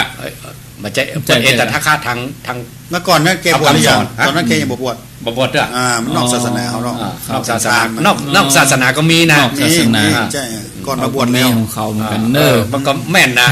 จนร่ำรวยเงินทองมานะโดยวิชาขอนนี่แหละครับกระด้างนี่เนาะปล่อยกระโหลกเลยนะครับสมัยนี้จะรวยขนาดไหนอ่ะโอ้หมดเลยแล้วพระองค์ก็รับรองว่าวิชาของวังคีมีจริงๆพระองค์ก็รับรองแต่พอเอาหัวกะโหลกพระอรหันต์มาให้นะครับได้เลย ปอกกับมือทึกหมูว่าไปไหนยอมพระองค์ต่อเนี่ยกะแล้วก็อันเพราะอยากจะเรียนว่าตลกนี่ไปไหนเนี่ยเพราะว่าสอนธรรมดาเนี่ยมันต้องบวชก่อนต้องมาก่อนต้องมาเข้ากรรมฐานได้อุบายก่อนต้องมาเข้ากรรมฐานและกรรมฐานขององค์ว่าถ้าอยากจะรู้ว่าไปไหนคือดูผมขนได้ฟันหนังว่านะต้องยังกรรมฐานเบื้องต้นเนี่ยปิ้งก็ได้เป็นละหันตาแบบคิปปาปิญญาตอนนั้นมาสงสัยได้มาสงสัยก็เลิกเลยเอาหน้าเบาละไปไหนก็เรื่องของเขาครับแต่ทีนี้จำเป็นว่าต้องทำอยู่ตลอดถ้าเป็นตายไปเลยต้องตานไปเลยอันนี้มันเป็นคุณธรรมของเฮาแต่เจ้าอู้โยมเหมือนกันว่าโยมการจะไปตัวหาเพื่อนไปไหนอาตมาก็มาบ่ได้แต่ว่าถามว่าโยมเราทำแล้วโยมรู้สึกสบายใจก็แม่นี่ของเฮาเป็นการแสดงออกซึ่งการกระทำที่มันถ่ายทอดถึงความรู้สึกว่าความกตัญญูร่วมบุญนี่มันเป็นของเขาแน่นอนในการแสดงเป็นคนดีเนี่ยแล้วก็เข้าไปถวายพระสงฆ์เน้นพวกกันได้ครบได้ฉันนี่บุญมา2 อย่างนี้ก่อนเนาะแล้วได้มาได้เรื่องพลแล้วถามไหมว่าถ้าเจ้าตาลขันรวมเนี่ย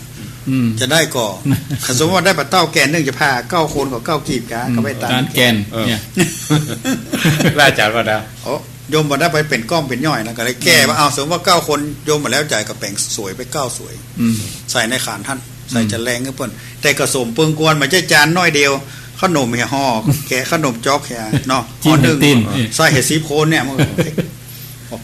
บอกเปิงกวนใกล้เราก็ต้องนักตามปริมาณพ่อแบบได้มันมีปัญหาอยู่ที่โยมปักจ่ายไปเผื่อท่านทุกเจ้าไปในเอวางหอนตู้ไปแล้วจ่ายแล้วต้องว่าทำอ่ะบ่ค่อยกับเมาเลยนะต้องว่าแล้วถามว่าเทวดาต้องแยกตาใน5กว่าท่านครับบอกเอาทำแล้วเฮ้ยเอาอย่างไรอาจารย์ว่าในการจีบย่อยนักแต่อันนี้จากจุดมุ่งหมายที่ว่าเอาตาลคือเขาระลึกถึงกุลของพ่อของแม่เพิ่นอันนั้นเปิ้นจะได้บ่ได้เรื่องข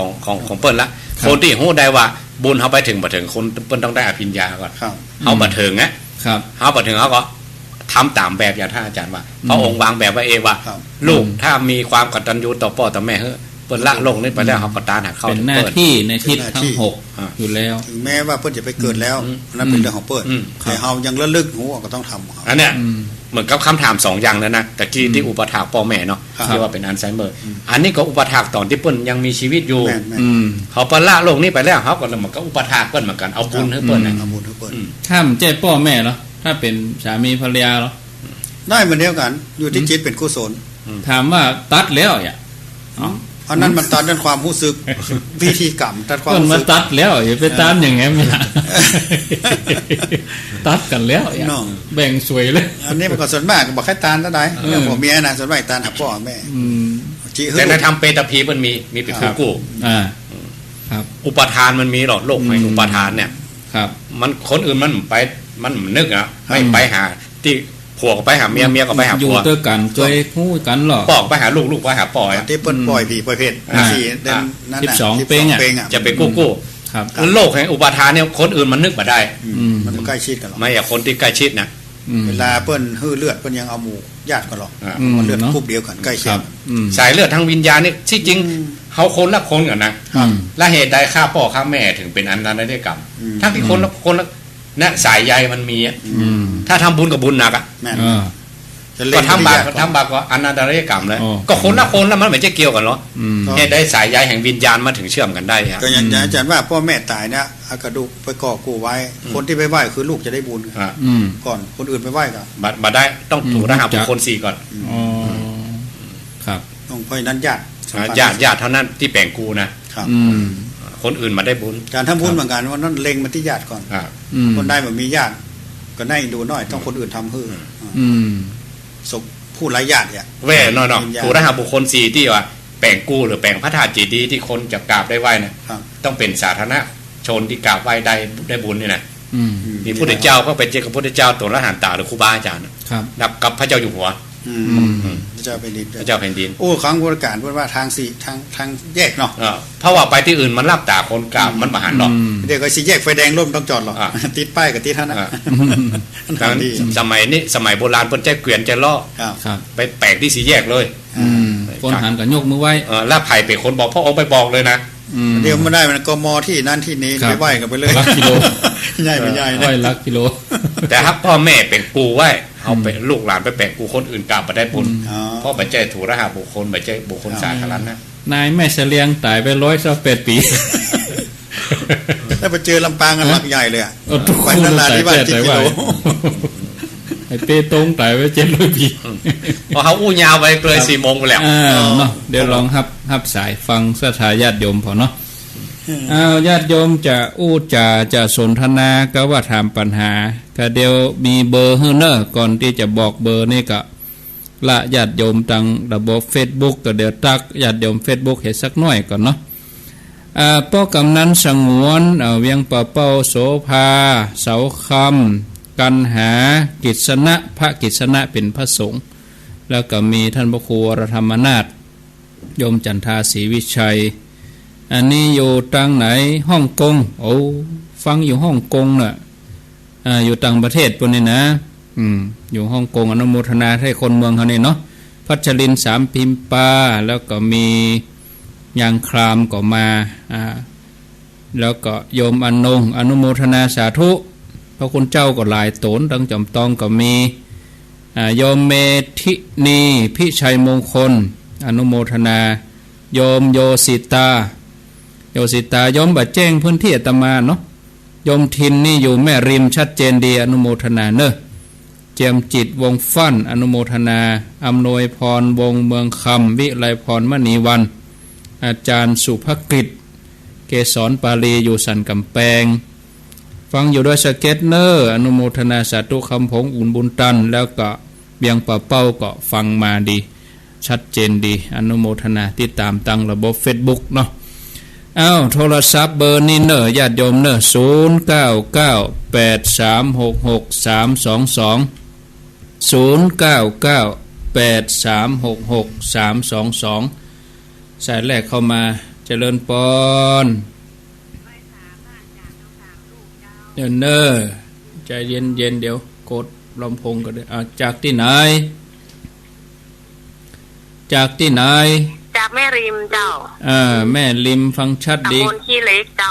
ชัดเจนดีก็ฟังชัดเจนดีแล้วเจ้าก่อนอื่นก็ต้องถวายพรให้กับพระอาจารย์ทั้ง3 รูปนะเจ้า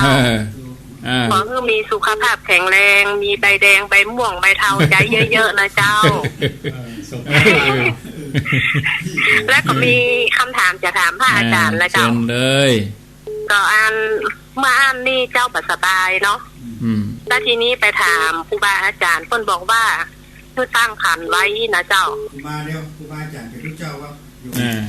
เอาเป็นผู้เจ้าผู้ตนผู้องค์เลยเจ้าเพิ่นตั้งมาเหมือนกันหมดนะเจ้าเพิ่นบอกให้ตั้งขันไว้แล้วก็เจ้าก็ตั้งไว้แล้วถึงเดือน9มาเจ้าก็จะเปลี่ยนเนาะเปลี่ยนขันมีข้าวน้ำมีน้ำข้าวมิ้นส้มปล่อยอย่างเงี้ยเจ้าแล้วก็ถึงวันนี้ก็จะเอากล้วยเอาน้ำถวายเพิ่นเนี่ยนะเจ้าบางวันก็3 วันพ่อง5 วันพ่องเนี่ยเจ้าจะเป็นได้ก็เจ้ากับและสบายมากทั้ง3 รูปนะเจ้าโยมตั้งแต่แปลงมานี่โยมบ่เมื่อยบ่ไข้บ่ปิกไปอย่างเก่าแล้วกันแต่มันมีอย่างเก่าแล้วเจ้ามันหายไปเลยเจ้ามันบอกเกินกำลังเนาะเกินกำลังกล้วยไปได้หรอเจ้าเดี๋ยวเจ้าฟังทางวิทยุนะเจ้าเดือนไหนเอาหัวยุ่งกันเจริญพรภาษาท่านอาจารย์ไม่น้องหอยนี่ไม่น้องหอยไม่เอวหาแม่ต้นยาแม่อยู่ไหนบ้านอยู่บ้านร้อยจันทร์ตำบลหนองไฟครับร้อยจันทร์ห่างดงเนาะฟังชัดดีก่อนชัดดีครับชัดดีครับอนุโมทนาเนอท่านอยู่กับแม่ก็ครับโยมเจอหยังแม่จันทรครับเอาเนาะเปิ้นมีหั่นก่อเดี๋ยวครับนี่พอดีครับเปิ้นนอนที่นี่ครับแล้วเปิ้นฟังวิทยุก่อเดี๋ยวก่อนนะครับเปิ้นนอนกันฟังก็ยุ่งนะเปิ้นป่วยกันห้องเปิ้นลุกมาแม่เจอหยังแม่ชื่อจันทรอายุเท่าใดแม่อายุ85โอ้85แล้วฟังรายการอยู่ก็แม่ฟังรายการตึงวันน่ะฟังตึงวันลูกบ่าวมันมาแถวบ้านมาหามาเยี่ยมหาดีแล้วติดตามลูกก็บ่ค่อยได้เนี่ยลูกบ่ค่อยได้ฟังธรรมะไปตึงวันเนอะแม่เนอะเจ้าอยู่ดีมีสุขธรรมะเป็นเพื่อนอนุโมทนาสายต่อไปเจริญพร ไหว้ศาลเจ้าพระครู นี่ผ่านมารู้จักแต่เสียงบ่เคยได้ยินเนี่ย ไผ่เนี่ย เสียงไผ่เนี่ยบ่เคยได้ยินสักเตื้อนี่ วันนี้มีคำถามเนอะ ว่ามา เป็นหวานงานคืนแม่งานคันสุ่มมื้นมันคันตอนที่กว่า11 โมงอ่ะคันจนเสาจนห่อนเลยนะแล้วแม่ก็มู้ยคือแม่ก็เลยนอนภาวนาคันหนอแล้วมันหายเลยเนาะ จะรับไปเหรอก้า มันก็บรรลับนะก็ภาวนาไปเลยแล้วมันหายคันอย่างกำตายามมันเป็นอย่างไรนะรอฟังในวิทยุเนาะ จ้า โมทนาสายต่อไปเจริญปน สวัสดีครับท่านทั้ง3 องค์ครับ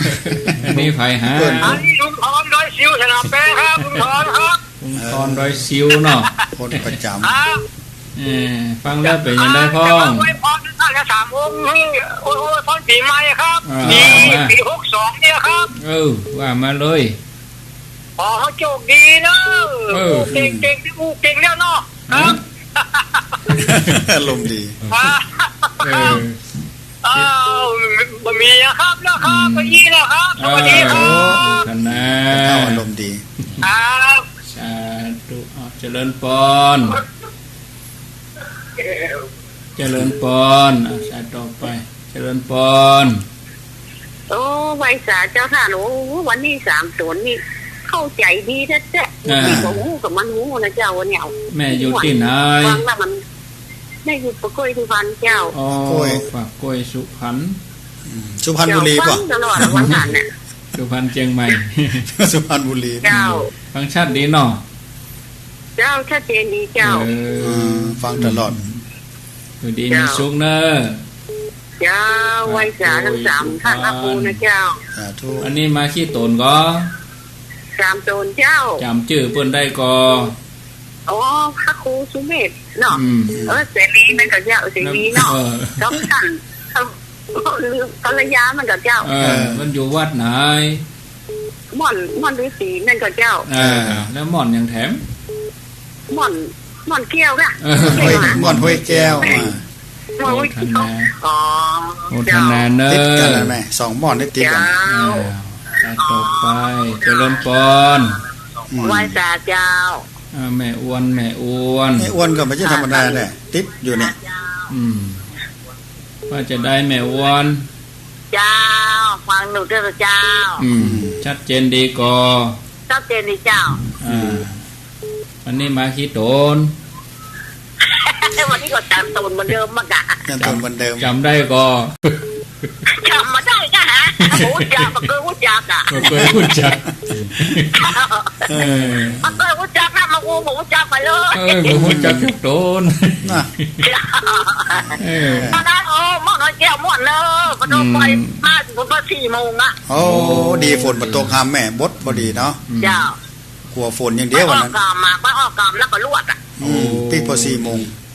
อนุโมทนาเนอะบุญได้อิ่มบุญเจ้าไว้เจ้า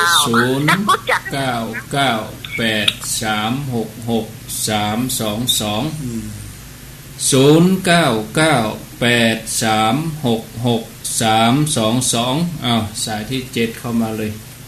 0998366322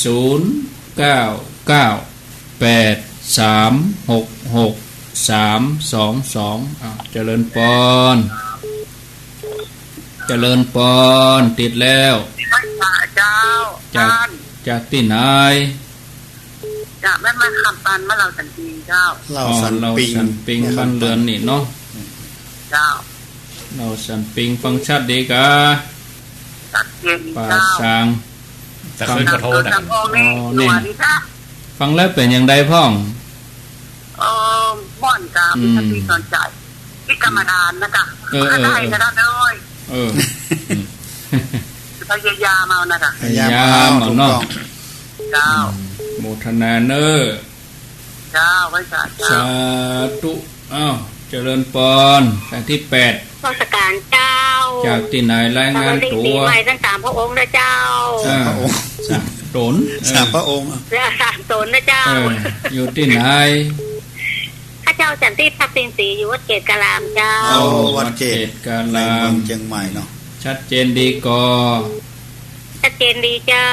ฟังการอู้จาสนทนาแล้วเป็นจะได้พ้องดีมากๆเลยเจ้า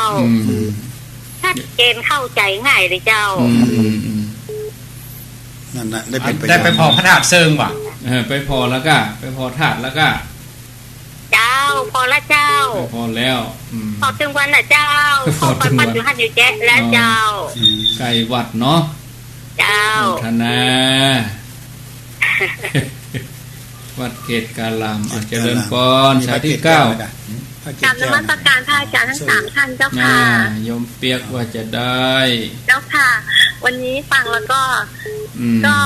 คิดตามนะเจ้าค่ะคิดตามในเรื่องของการปฏิบัตินี้โยมก็เลยได้มีคำถามขึ้นมานะเจ้าค่ะว่าหลักของการปฏิบัติใช่ไหมเจ้าค่ะเขาบอกว่าต้องมีศีลแล้วก็มีสมาธิและมีปัญญาทีนี้ตัวปัญญานะเจ้าค่ะไม่ทราบว่ามันจะเกิดขึ้นเองหรือว่าเราต้องไปหาปัญญาจากตัวไหนมาถึงจะได้เกิดปัญญาในขณะที่เราปฏิบัตินะเจ้าค่ะเดี๋ยวรอฟังในวิทยุเนอเจ้าค่ะกราบนมัสการทั้ง3ท่านเจ้าค่ะโยมเปียกอยู่กรุงเทพปุ่นเนาะสายที่10เข้ามาเลย0998366322สายที่10เอาฮับสักถ้ามีคำถามก็สัก3คำถามเนาะอันนี้มีคำถาม2อยู่เจริญปอน3แล้วกันนี่เอา10สายเจริญปอนอยู่ที่ไหนเจ้าแกเป็นสาเจ้าอยู่ทางใดอยู่สันปะตองเจ้าสันปะตองฟังชัดดีกอเจ้าชัดเจนนี่เจ้าช่วงต้นมันดับบ่ดับก็แม่ตะกี้บ่ดับจ้าดับเนาะมันได้ยินดับเพราะว่ากำลังเข้ารายการมีเบอร์1เข้ามาอดก็นึกว่ามันดับนึกว่าเปิ้นได้โทรมาแจ้งแม่นเต็งโทรแต่แหละเป็นเสือแล้วมันตึ้งกะติก็มาติดวันนี้โจกติดได้แหละแม่รัตนากะติดใหม่ได้แม่แหวนเนี่ยแม่รัตนากะมันใช่จ้าอันนี้เจ้าโทรมาเป็นครั้งแรกจ้ามันโทรติดวันนี้ไม่ได้จ้าเลยอยู่บ้านอย่างนี้บ้านอย่างบ้านตะกี้จ้าไม่จางตะกี้จ้าติดตามตลอดเนาะจ้าติดตามตลอดมันโทรบัดติดแล้วแม่มีปัญหาจะแถมหน่อยจ้าว่ามาเนาะแม่ไม่เคยฟังทำมันห่วยห้ายเนาะทีนี้แม่ฟังแล้วแม่ตื้นตันใจเนาะแม่ให้ตัวเองนี่แหละตื้นในใจว่าแทนคนมาขายหอยได้เนาะนี่แค่จะซื้อไปปล่อยหม้อแต่แม่ก็ตึงแบบกินหอยทั้งวันนั้นแล้วทีนี้อยู่ได้สัก7 วันแล้วเนาะคนมาแถมขายหอยแม่เก่งก็สอบแล้วใช่ว่ามันเป็นจะได้เนี่ยมันเป็นจิตสำนึกเป็นอธิษฐานจิตกับปัจจัยได้อย่างไรนะไม่คืดในใจนี่ว่าเป็นอะไรอย่างให้ถามนี่จ้ะแต่ก่อนเคยมากก้าเจ้าโมทนาว่าแม่นั่นก่อนมากแกงหอยนะเลยมาขายให้ตีกันเนาะ10 สายเพราะว่ามีคำถามเข้ามาสายอื่นเดียวแหมช่วง1ตอนนี้เวลา 16 นาฬิกากับ20 นาที4 โมงเช้าก็ขออนุญาตได้พักการรับโทรศัพท์ไว้ตีอีกก่อนเนาะก็มีสายเข้ามาช่วงเปิดสายมีอยู่10 ท่านด้วยกัน10 ท่านนี่ก็มีแม่ริมแล้วก็ไม่หนองหอยมีแม่จันบ้านเวียงตะการลุงทอนดอยซิวสันกำแพงปากกล้วยสุพรรณสายที่5สายที่6แม่อวนดอยลอสายที่7เราสันปิงบ้านเรือนป่าซางสายที่8วัดเกตการามสายที่9ยมเปียกกรุงเทพมหานครสายที่10สันปะตองอันนี้เรื่องหอยให้เอาสายแรกนี่ก่อนแม่ริมนี่อยู่ตำบลขี้เล็กฟังชัดเจนดีอนุโมทนาฟังตลอดทุกวันก็ให้บัดสบายแล้วก็ไปถามครูบาอาจารย์เปิ้นว่าแปลงขันกะตั้งขันไว้หั่นนี่โยมก็แปลงมาได้หลายปีละ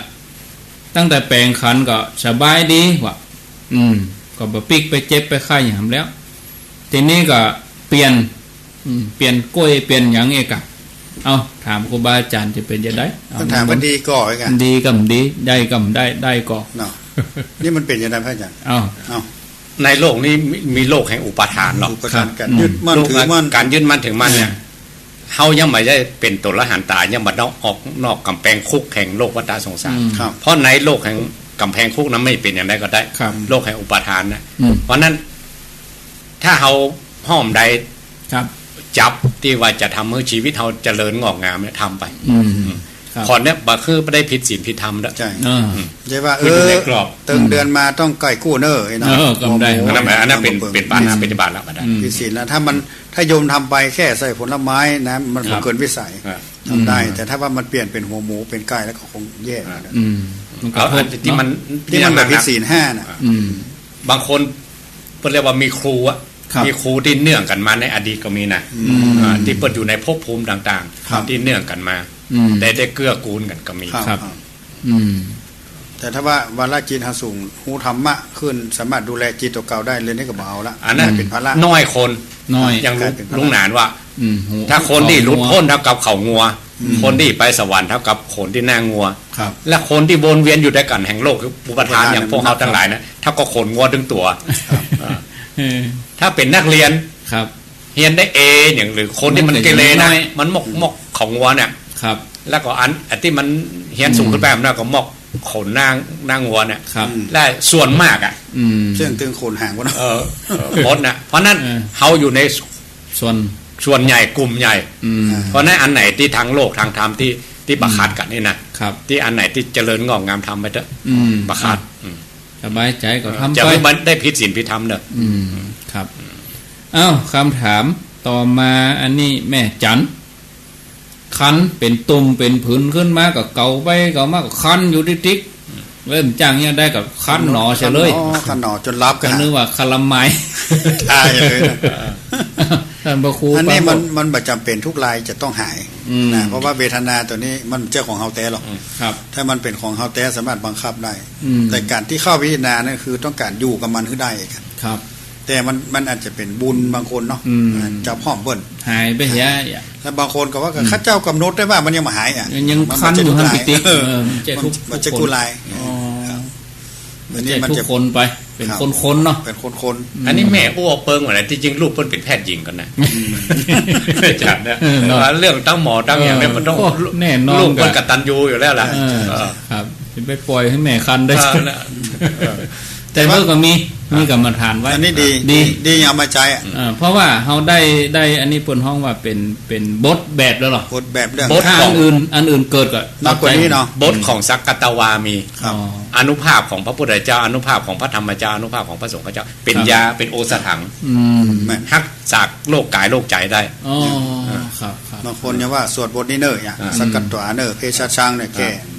ก็มีอยู่ก็ทำก็พยายามพัฒนาเอาไปใจไปแหมแต่ว่า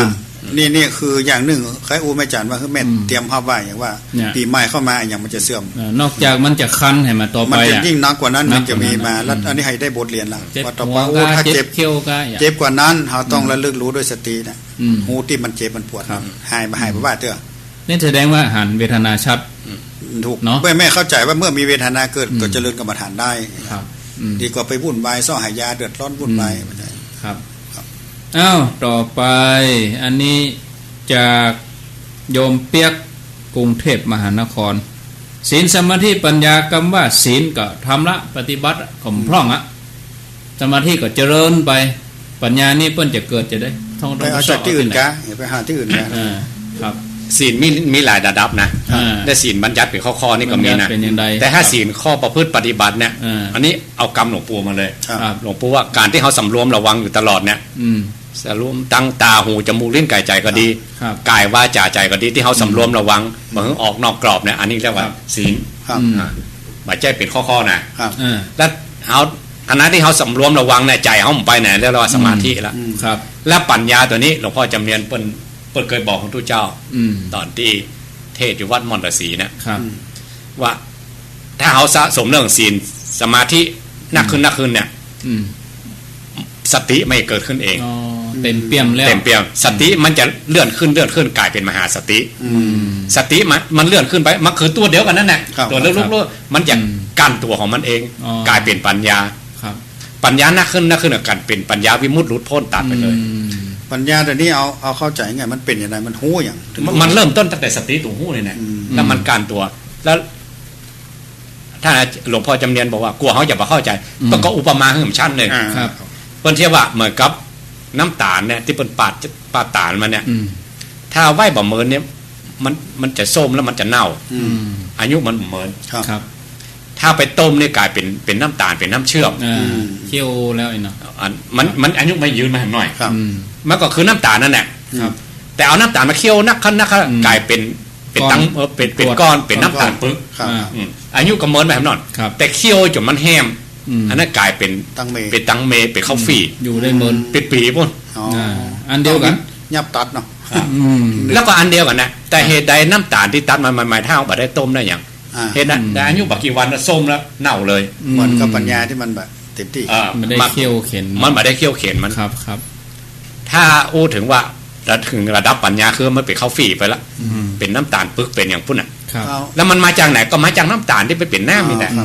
เพราะนั้นเข้าใจอย่างหนึ่งว่าปัญญาทางโลกปัญญาทางธรรม ต่างกัน ต่างกันปัญญาทางโลกนี่เขาอาจจะ ชอบ ฟัง หากิน การได้ฟัง ศึกษา การได้ยิน เรียนรู้ การเรียนรู้การคิดนึกเนาะ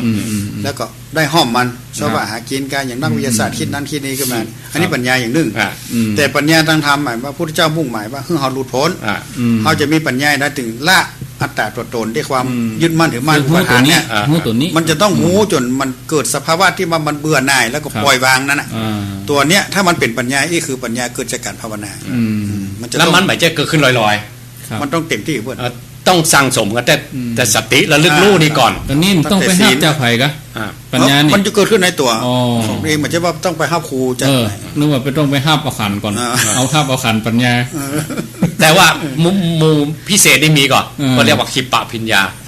หูเอง ชัดหูเอง บัจเจ้หูเองเหมือนกับดอกบัวที่รอที่ บาน ที่จะบานต้องได้รับคำสอนของพระพุทธเจ้าก่อน โดนแสงแดดปุ๊บบาน บานเลย นั่นแบบไอ้ปัจเจกหรอ บัจเจกนั้นเพิ่งสั่งสมมาอีกช่องทางหนึ่ง หูได้ตัวเอง หูได้ตัวเอง แต่สอนยากสอนคนอื่นไม่ได้ บารมีแบบสัพพัญญูพุทธเจ้าเพิ่นมาสอนไทยแต่บารมีสร้างนักแหละพระสาวกของพุทธเจ้านักแหละครูอัครสาวกก่อนนะครูอัครสาวกนี่สร้างบารมีมัน1อสงไขยแสนมหากัปแต่พระปัจเจกกับพุทธเจ้า2อสงไขยก่อนถึงจะได้แต่ว่าสาวกธรรมดาเนี่ยอันบัดต้องถึงเป็นกัปเป็นการขึ้นชื่อว่าเขาได้มาเจอคำสอนของพระพุทธเจ้าเนี่ยคำสอนของพระพุทธเจ้าบะมันมีอายุ7 ปีมันมีปีที่8อายุ7 ปีเนี่ยแล้วเกิดจากอย่างปัญญาเห็นแจ้งนะเกิดจากการสร้างสมสตินี่นะถ้ามันจะเลื่อนขึ้นไปเหมือนเข้าฝีนั่นน่ะ จากการรู้หนอแน่นอน เกิดจากการกำหนดนี่แน่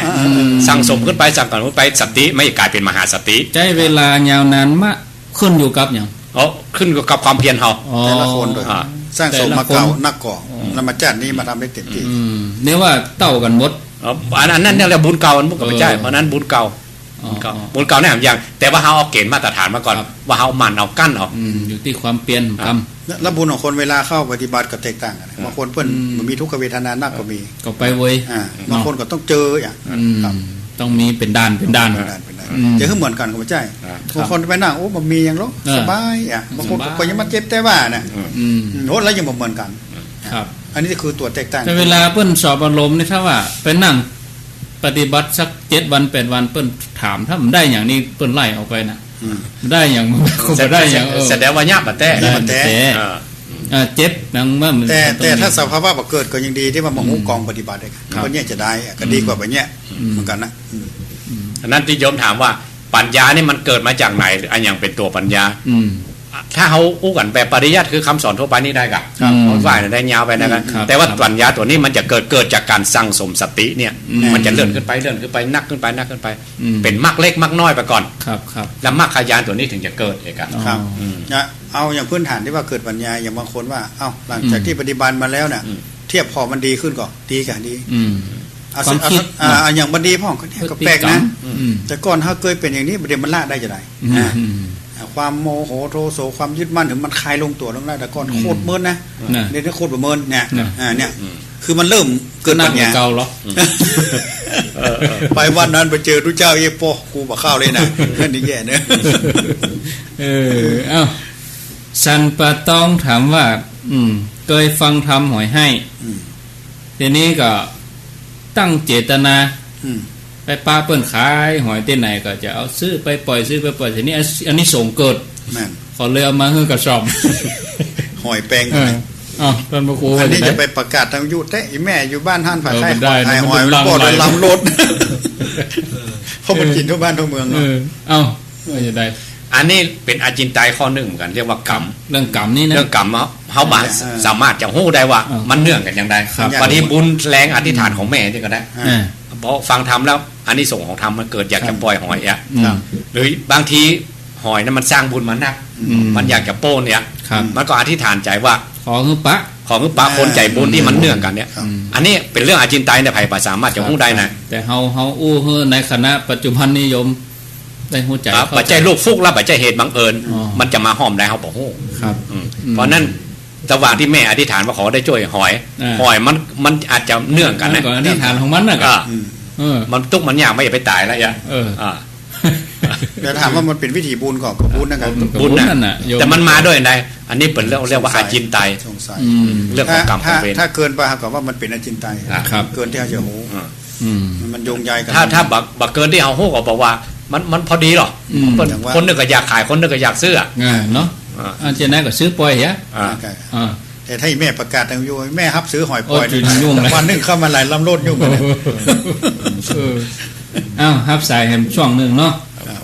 0998362322 16:33 นาที4:33 นาทีท่านทั้งหลายกำลังอยู่ในช่วงรายการสารธรรมยามแรงวันนี้วันพุธเป็นช่วงสนทนาธรรมอนุโมทนาเดี๋ยวนะครับเนาะครับสายนี้กำเจริญปอนเจริญปอนติดแล้วสาธุนมัสการเจ้าพระอาจารย์ปิดวิทยุเหตุกรรมปีแล้วละเจ้าจำได้เนาะท่านพระครูว่านี่ปีแม่นก็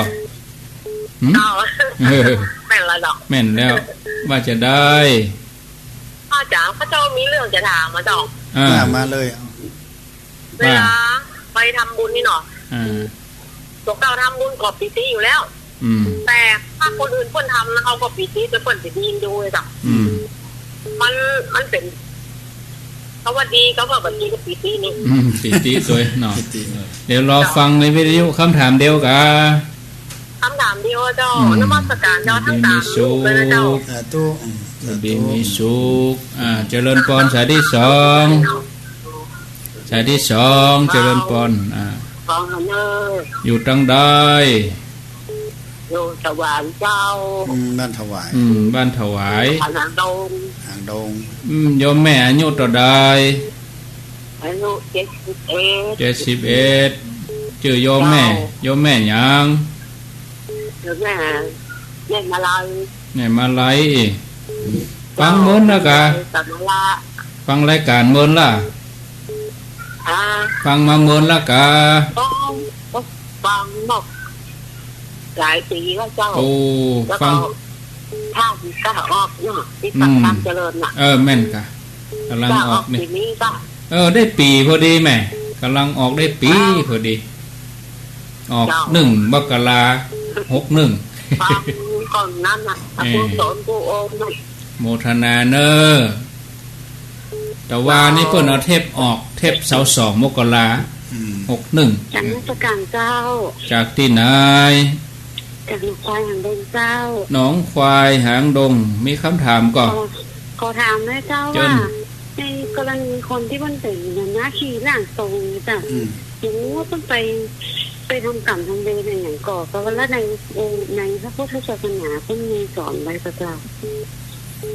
เรื่องพวกเนี้ยคำถามเดียวกันเจ้าแล้วอย่างที่เพิ่นเครื่องครูกินเหล้าเมายาอันนี้จะเป็นบาปกับเจ้าแกเดี๋ยวรอฟังเนอะฟังไม่ยุ่งเจ้า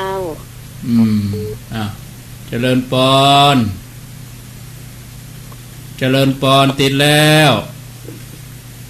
อันนี้เบอร์ต่างประเทศจากที่ไหนลุดไปมันบวกตัวเลขนะครับเอามาใหม่ใส่ใหม่เจริญปอนอยู่ที่ไหนอยู่ดวงดีเลยจ้ะดวงดีอยู่ดวงดีพระเจ้าอำเภออย่างบ้านดวงดีวัด ดวงดีโดยสเก็ตนี่เจ้าอ๋อโดยสเก็ตปะป้องเจ้าเคยโทรไปหรอแล้วแม่ไปดีว่าจังกวงอยู่ตั้งหลังพระอาจารย์นะบ่ก็ย่ำเมาขี้ชายพอกอ่ะ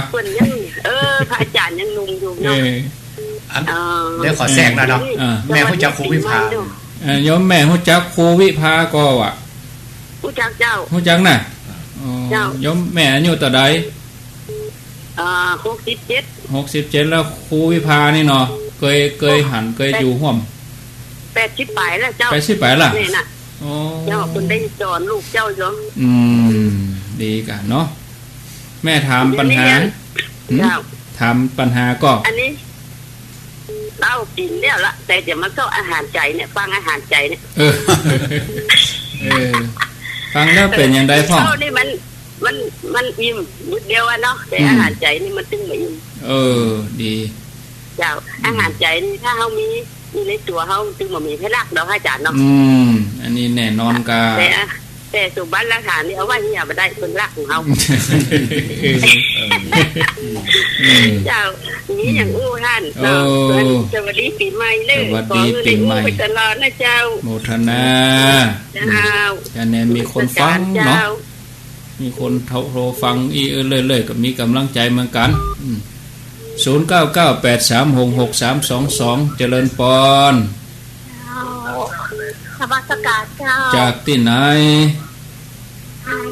แม่อยู่ก็สีบัวเงินเจ้าอำเภอสันกำแพงกะอำเภอเมืองสีบัวเงินบ่แยกสีบัวเงินบ่น่ะหลังวิกซีเจ้าจากวิกซีดอนจันวิกซีดอนจันฟังชัดดีกะฟังชัดเจนดีก่อชัดเจนเจ้ายมแม่อายุเท่าใดได้79เจ้า79ฟังแล้วเป็นยังไงพ่องอาตมาเขาฮู้กันแล้วก็สบายอกสบายใจที่บ่ได้บ่เคยฮู้ก็ได้ฮู้เจ้าเจ้าฟังทุกตัวน่ะโอ้โทรเก่งเหมือนกันแต่เนาะได้ก็หัดได้โทรบ่ได้สุบัติล่ะถ้าได้2เสือประเดี๋ยวนี้นี่บ่ได้เสือนี่เสือเจ้าโมทนาเด้อเจ้านมัสการเจ้าเป็นนั้นกำลังใจให้พ่อแม่ศรัทธาเจริญปอนไม่สาเจ้าตุลุงอันนี้ไผนี่เหรออันนี้ไผตุลุงเตยร้องเครื่องกล่าวเจ้าใบเตยอ่อนก็ฟังดูแต่เลิกโรงเรียนแล้วกะใบเตยเจ้าดีแล้วฟังตุลุงเขาอู้กันตั้งกี่โมงมาแล้ว5 โมงไปใจใหญ่อันนั้นมาเจ้ากะกำลังเลิกจ้าเลิกโรงเรียนมาก็เปิดวิทยุเนาะค่ะอยู่ดีมีสุขเนอะเจ้าสาธุใบเตยสาธุสายต่อไปเจริญปอนสายที่7เอาช่วงที่2นี่10สายถึง20ก็เป็นชาวเนาะเจริญปอน7สายที่7เจริญปอนเข้ามาเลยฮัลโหลโอ้ยมือตะมาเวยไปหน่อยเอามาสุดใหม่เจริญปอนยมนานอู้เนาะใส่ใหม่มา